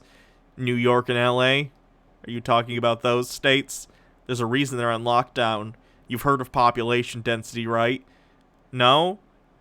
Don't skip brain day, bro. It's important as leg day. Chicago or Illinois, these are Democrat-run cities, states, and they got the most disease. Again, population density, you fucking dolt. Big booty 2012, too much freedom for me. I guess I need to head out. Peace. If you are really leaving, I hope you enjoyed the stream. Thanks for coming. Or so-called. Anyway. Where am I going with this right now? Safety is an illusion. You can get hit by a bus. You can get attacked by killer hornets. So, again, I assume this man will take his own advice and stop looking both ways when he crosses the street, because, hey, shit happens and you can't do anything about it. Preventative measures are a democratic myth. You can fall off of a horse, right? You can eat some bad sushi. There's so many different ways that you could possibly die. Are you gonna live your life tiptoeing around every single threat that exists? Do you know that we live on a rock spinning through space? Yes, which is why a global pandemic is a major issue we need to deal with. We live on a rock spinning around through space, hurling around through the universe. We could smash into something at any time. A big comet, big hunk of universe trash could smash right into the planet and blow us all up. Who the fuck knows? We're not meant to live in fear. We're not meant to have a heart of fear. We're not meant to bow down and kowtow to every quote-unquote expert. But this is quote-unquote, all these doctors. What do they know? They only went to medical school, those goddamn experts. And who even came up with this germ theory of medicine? Another so-called expert? I'm going back to leeches and trepanning my skull. Where there's going to be a divide. This is probably where America begins to divide. And you know when this divide began? In school. That's where I wanted to go with this, right? How did we all become so fearful? All this fear begins in school when they teach you, shut up, sit down, get in line, and snitch on anybody who does something bad. This is not the law of the jungle. This is not the law of nature. This isn't the law of man, the way of the gang. This is the way of the effeminate. Society sounds pretty gay to me. I'm gonna go live in a cave and hunt things with spears. Over-socialized, pampered, big baby, loving, sucking on the big mama tit of the government, wanting to be soft and then make everybody else soft. You know that whole saying about crabs in a bucket, right? They want to pull you down. They want you to be safe, you idiot. Even as stupid as this man is, I do not want him to catch a deadly disease. I'd like him to stay home and be safe and maybe do some squats. Maybe read a book. That would probably help him out a lot. He seems to need to exercise that muscle most of all. But the fact is, this person does not deserve to die because of his own idiocy. Even if he kinda makes me wish he did. If you want to be a crab in a bucket, stay in the bucket, be in the bucket. Altered Rin says, I go to school in Westchester County, the COVID epicenter of the U.S. I want to be able to go back to school, but people like this man, I might not be able to. Yeah, they're extending this by interacting with other people. They're so stupid. But don't try to be grabbing up on people who try to get out the bucket. America, we got that opportunity. You got free choice. My body, my choice. My gym, my choice. Fellas, you ever consider that going to the gym is as much of a right as bodily autonomy? Well, check out my manifesto. I wrote it in whey powder. So that's it. That's just my opinion, plain and simple. It's a very uninformed, stupid-ass opinion. Letting you know where I stand with all this. No, I'm not going to get the cootie shot when it comes. I understand there may be forces, right? Dark forces. Anybody who likes to watch Star Wars and you root for the good guys, remember that you're on the bad guy's side right now, right? Yes. Darth Vader, who is trying to, and the Emperor trying to stop a global galactic pandemic from wiping out a decent portion of the galaxy and clogging the galactic medical system. And we know in Star Wars, people can just straight up die of, like, losing the will to live, so a virus is gonna fuck them up. Darth Vader, that evil person, he wore a mask. You don't want to be like Darth Vader, do you? The Empire. So I'm not gonna bow down and kowtow to the dark forces. I'm gonna resist. My man who's opening the gym, resist.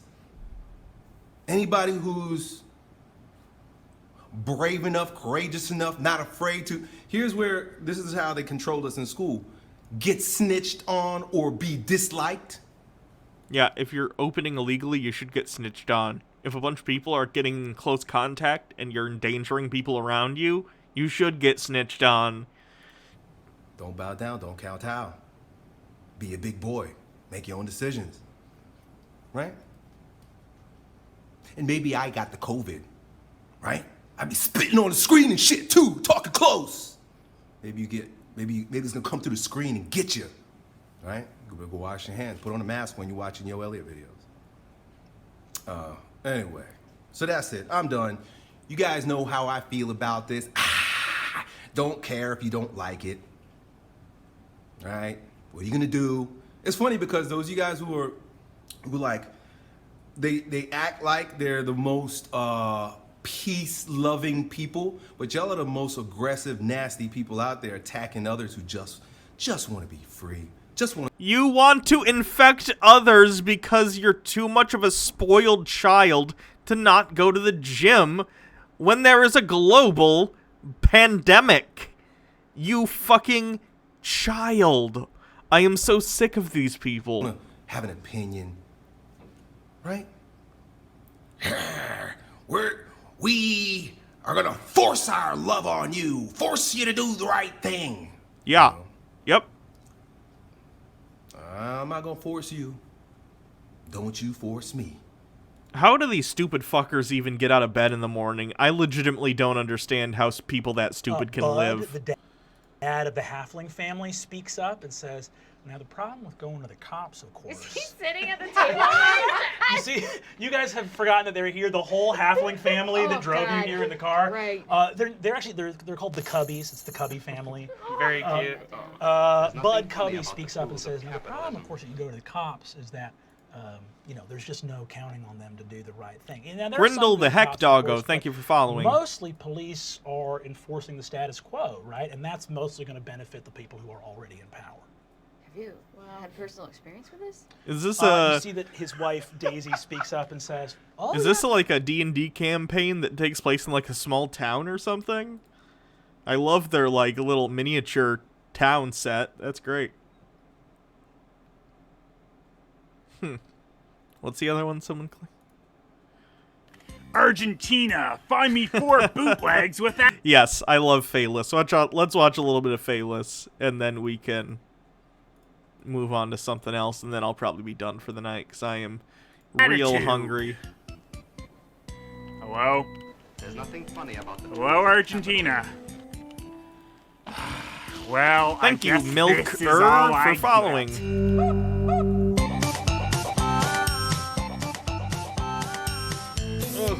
Everyone, please welcome the Argentinian Power Rangers.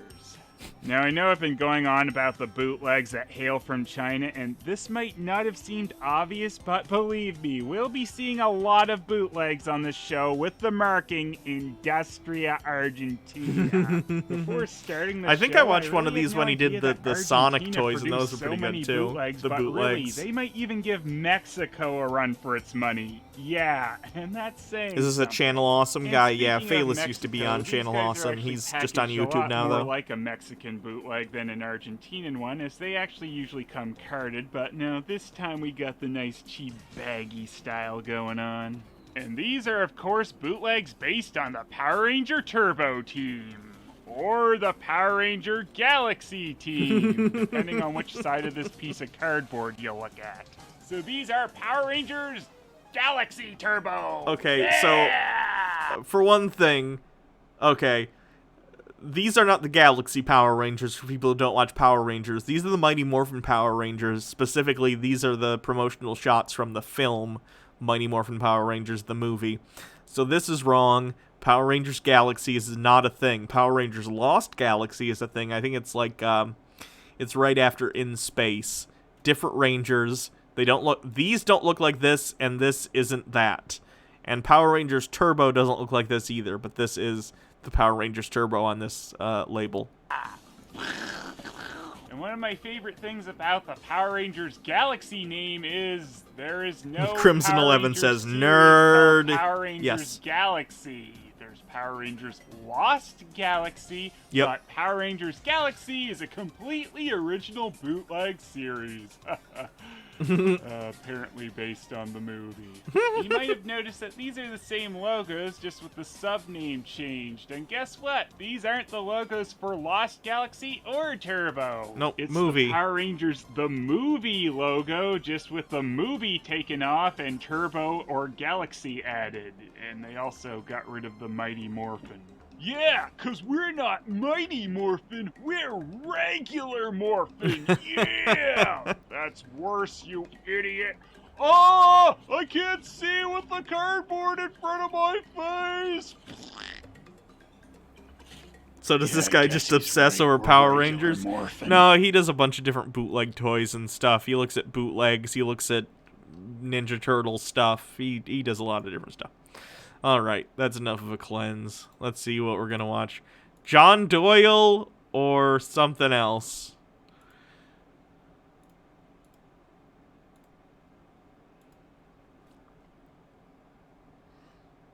Oh yeah, he does look at horror movies too.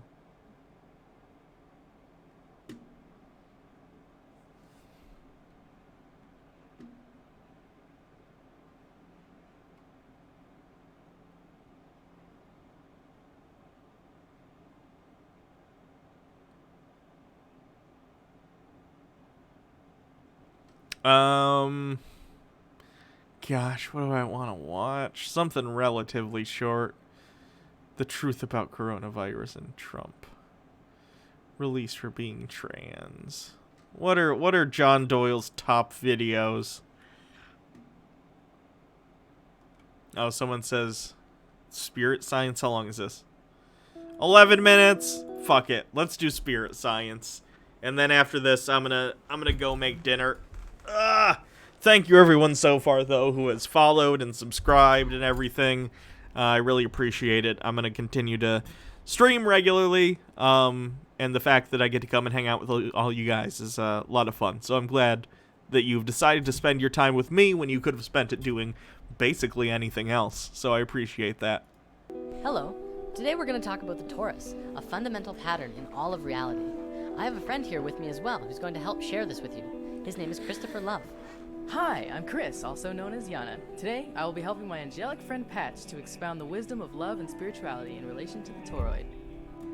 Let's get There's down nothing to funny it. about the The tools of torus is a very capitalism. fundamental part of nature. So fundamental, in fact, that science is now seeing that everything moves through this form in one Thanks way for or the another, 100 bits, including ourselves. MW1642. Very simply, the torus is a self-organizing system that all comes together at a space of unity and expands its energy out all around itself until it returns back to that original space in the center, and will continue to do it again. In quantum physics, mathematics, and generally all forms of science, this geometry really begins to bridge the gap between understanding how sacred geometry truly is the geometry of life. This is a geometry that breathes. It has life itself. No, it does not. Geometry is geometry. It's a way of describing shapes.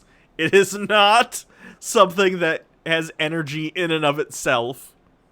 Our very own... Munzuril says, what are we eating for dinner? Also, thanks for being an inspirational person. Oh, God. Well, thank you for saying that. I don't feel I'm inspirational, though. But thank you. I'm probably having, like a chicken wrap or something like that. Our own hearts are the first and best examples of a toroid. The heart is where it all starts. The energy of our hearts Maybe flow some outward soup. in a toroidal fashion I don't know. and are also received in a toroidal fashion. This way, everything we send out in love, we are immediately affected by as a result. Okay, so In he's other saying words, that our you emanation somehow of love shoot is- out emotional beams at each other, like Care Bears. Apparently it comes right out from your center, like from the Care Bear center. I don't know what they called that in Care Bears. gift to yourself. I know they called it the Care Bear stare, but I don't know if there was like a specific name for the symbols they had on their chest. This is a gift to the universe around you. Inspiration is in the eye of the beholder. Yes, well, thank you. I appreciate it. Zerwin, insert Hot Pocket meme here. You can look in nature to see these shapes everywhere. It's in oranges and apples. You can see it around tornadoes. The magnetic field of the Earth is a very powerful example, as well as how the atmosphere of the planet works too. Our modern scientists haven't really taken the concept of hollow Earth very seriously, even though Gee, I wonder why. this concept does explain a lot of fundamental theories about the Earth to which we don't really understand, despite all of our theories. Well, the idea of hollow Earth works in the exact same way as well. It demonstrates that our planet is designed from the core as a torus. The Earth is multidimensional, so we can actually have both a hot iron core as well as a 5D hollow Earth interior as well. For those who want to learn more immediately, check out Hollow Earth HD. That means nothing. 5D hollow Earth interior? There's a fifth dimension within the center of the Earth? In what capacity? On what are you basing this claim, Spirit Science? Please, I'm starving for citations. On YouTube. Moving on, we all know the fundamental principle of the universe of as above, so below. Well, this torus is even found at the— What? What? As above, so below? Is that some spiritual bullshit?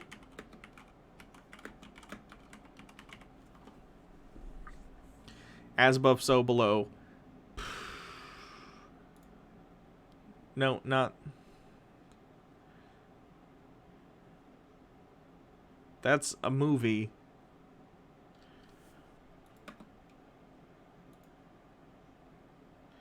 What happens on one level of reality also happens on another level.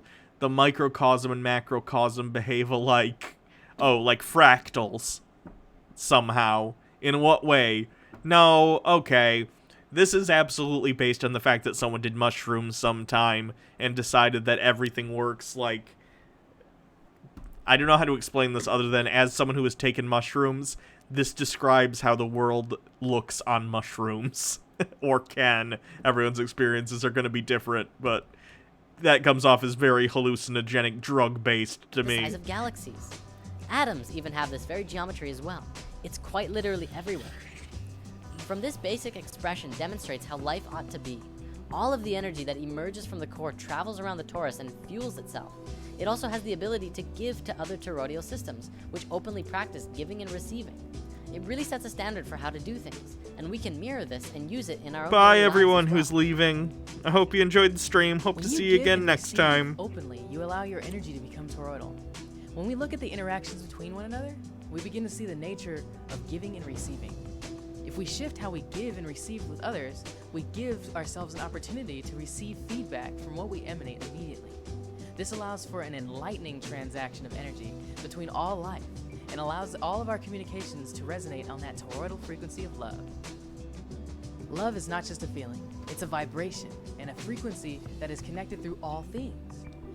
The pure vibration that emanates around one's own heart and brings things together harmoniously is through a universal vibration we call love. Love is a universal vibration? In what way? What's vibrating? What's vibrating it, if it is vibrating? Because vibration would be caused by... It would be an effect caused by something. So what's vibrating? What's the substrate that is vibrating? If you look at the flower of life in 2D, it may be a little hard to tell. However, in 3 dimensions, one can truly see that it too is a torus. The flower of life is all geometries, remember? The torus is yet another one of those creation patterns that emerge from this, or rather is this form. It's so important to understanding everything. Even Nikola Tesla worked with this geometry, and through it he discovered a way to access free energy for the entire planet. Citation! No, he didn't! No, he did not! Well, of course, all of the corporations of the world wanted to keep charging people for energy. And between them and the US government... Even if they had unlimited energy, they could still charge people for it. It would benefit them as well to have unlimited energy. What? All of Tesla's most amazing work was destroyed. In Lesson 15, we talked a bit about this before, and now we can go deeper into it. The Institute of Heart Math, as well as Stanford University, among others, have now scientifically demonstrated that around the physical heart of your body, you have 2 toroidal fields, one inside the other, which are connected. What? No. Citation. You can't just say some scientists prove it. Prove... Is there any citations? No, of course there aren't. Connected to the sacred space. There never and the are. tiny space within the heart. Greg Braden has done a lot of work in explaining this to the modern world as well, and Drunvalo Melchizedek has put a lot of focus into teaching that this is some of the most important information regarding physical ascension. This is part of the understanding that is truly bridging the gaps between science and spirituality. China is doing some really amazing things. They have hospitals that are completely dedicated to the work of prana and energy, rather than the physical body of patients. Yeah, and that's a complete waste of time and a scam, and those people should get their money back. In one experiment in a Chinese hospital, we see how the science of mantra is used to remove the cancer tumor of a woman in just 2.5 minutes. A mantra is a sacred sound or chant that acts as an energetic formula for prayer or meditation. Mantras allow for us to connect to our source and emanate an audible frequency that focuses our mind to the sound and thus inwardly back to the source. When chanting from the heart, these doctors allowed themselves to focus on the reality that this woman was already being healed. In this, it allowed for the mind to bypass the normal confines of reality. As its They're literally falling for a scam that this person was perpetrating on these poor individuals. And they're like, yes, this is proof. See the thing they're showing on the screen that's unintelligible to any of us? This proves all the woo-woo bullshit, I believe. How gullible do you have to be to buy this crap? Flowed in and out of the source of which reality emanates itself. For everyone who's been skeptical of the idea of self-healing through intention, this video is proof that it's not just a plausible idea, but it's very, very real. We need only understand why it works and how it works. To come from a skeptical place and try, you will only see skeptical results. To come from a pure and true space, anything is possible. And by pure and true, we mean you already need to buy this bullshit before you even broach the subject. Because if you're not already going to believe that this is true, you won't believe it because you're not gullible enough. It's kind of circular reasoning.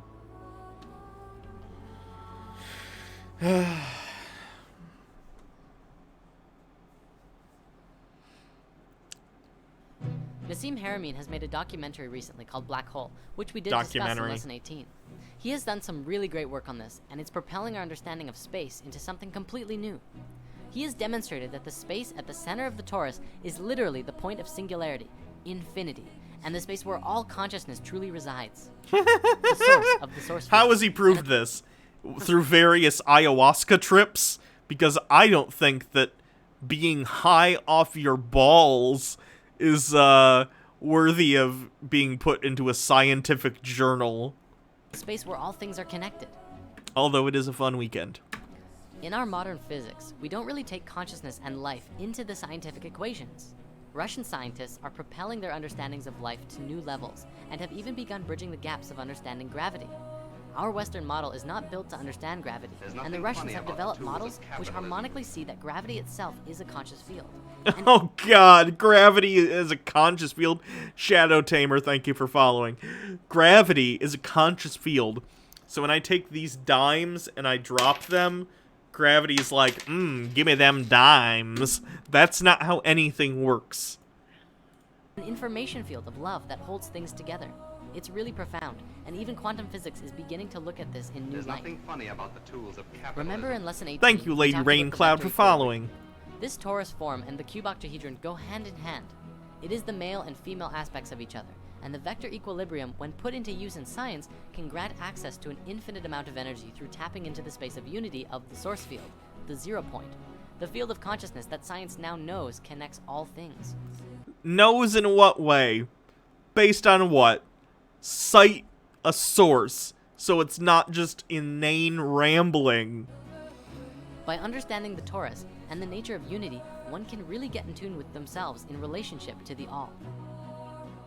Let's also remember that considering our universe itself and everything within it is a reflection of this toroidal pattern, we can free our minds from the perspective that anything is separate, even as a void of a black hole contains the existence of everything supposedly outside of it. What? Everything inside of a black hole is outside of a black hole. What does that even mean? Reflected in the psychic nature of those who, in meditation, dive into the void of consciousness, and those also who reach a state of Godhead awareness that includes all life in unity and love. The one is all, and the all is one. In the torus, the point of singularity, whatever consciousness is present, is the purest representation of the whole. The whole field is emerging from and returning to its original That source. sounded so culty. Yes, it did. Singularity yes, it is did. the space where it all came together and emerged out of. This can be demonstrated with the understanding of how the heart emerges in the body. If you remember from lesson 15, the heart is the first organ to come into existence, and the rest of the body folds out of the heart itself, and then it pulls the heart into the center. What? Do you mean first to develop? Oh, look, it says 25 days of developing. Okay, so I'm gonna assume you mean first to develop. The heart is truly more primal, more... Wait, that's not even true, though. You grow, and then a heart develops. So clearly other stuff is going on. It may not have differentiated yet. I don't know. I'm not an expert on this kind of stuff. That's a Baja Blast question. Connected to source, and far more important than the brain. The heart is the space of love. And love of all is what will get you back into the heart, and out of your brain. In order to grow and become lighter energetically, we as individuals and as society must learn to understand how to really get back into the natural flow of things. This is what the natural flow looks like, among a few other forms as well. For many, understanding the torus from a left brain perspective is needed to really get back in tune with yourself. For others, you already understand it intuitively, and you just have to go with the flow, and everything will work out. There's nothing funny about the tools of capitalism. Well, thanks for tuning into our you. Taurus Hey, video. I'm We're now Disma gonna for go hang out on following. Chris's channel to continue the discussion of our eternal nature and living in the heart. If you want to follow, this is Chris's YouTube channel. He's created his own series called Angel Academy, and is definitely transforming into something beautiful. I do kind of like Enya, unfortunately. I was only introduced to them because the D&D campaign I'm in with Actual Jake. Actual Jake on Twitter is the DM, and we actually do it online on Twitch if you ever want to watch that. Check it out at his channel, Actual Jake. It's called Charisma Saves. In an episode of that, although it actually was before we were recording, I think it was right before we started streaming our game, we were at a party in the game, and the Elven Choir was singing, and Jake used Enya as the Elven Choir, and now whenever I hear Enya, several songs of which are on my playlist that I listen to, I'm always like, yeah, this is an Elven Choir, and that's just how I think of it, and it makes it a lot better. Anyway, I'm gonna go get food, so thank you all for showing up. I'm having a lot of fun with you guys. I'll either be back tomorrow or Monday, I'm not sure. I might take tomorrow off, I don't know. But the emotes are already in the system, like I said. They just have to be approved by Twitch. I assume they don't want a bunch of dick emotes. So those will be ready, hopefully, by the next stream. I don't know how long the process takes of getting approved. As I always say in all the videos, you can always follow me, subscribe. There are links if you want to donate to my Streamlabs or donate to my transition fund. You can... thank you, We Sagged, for following. I appreciate it. Other than that, I guess I'll see you guys next time. Thank you so much. I hope you have a wonderful evening.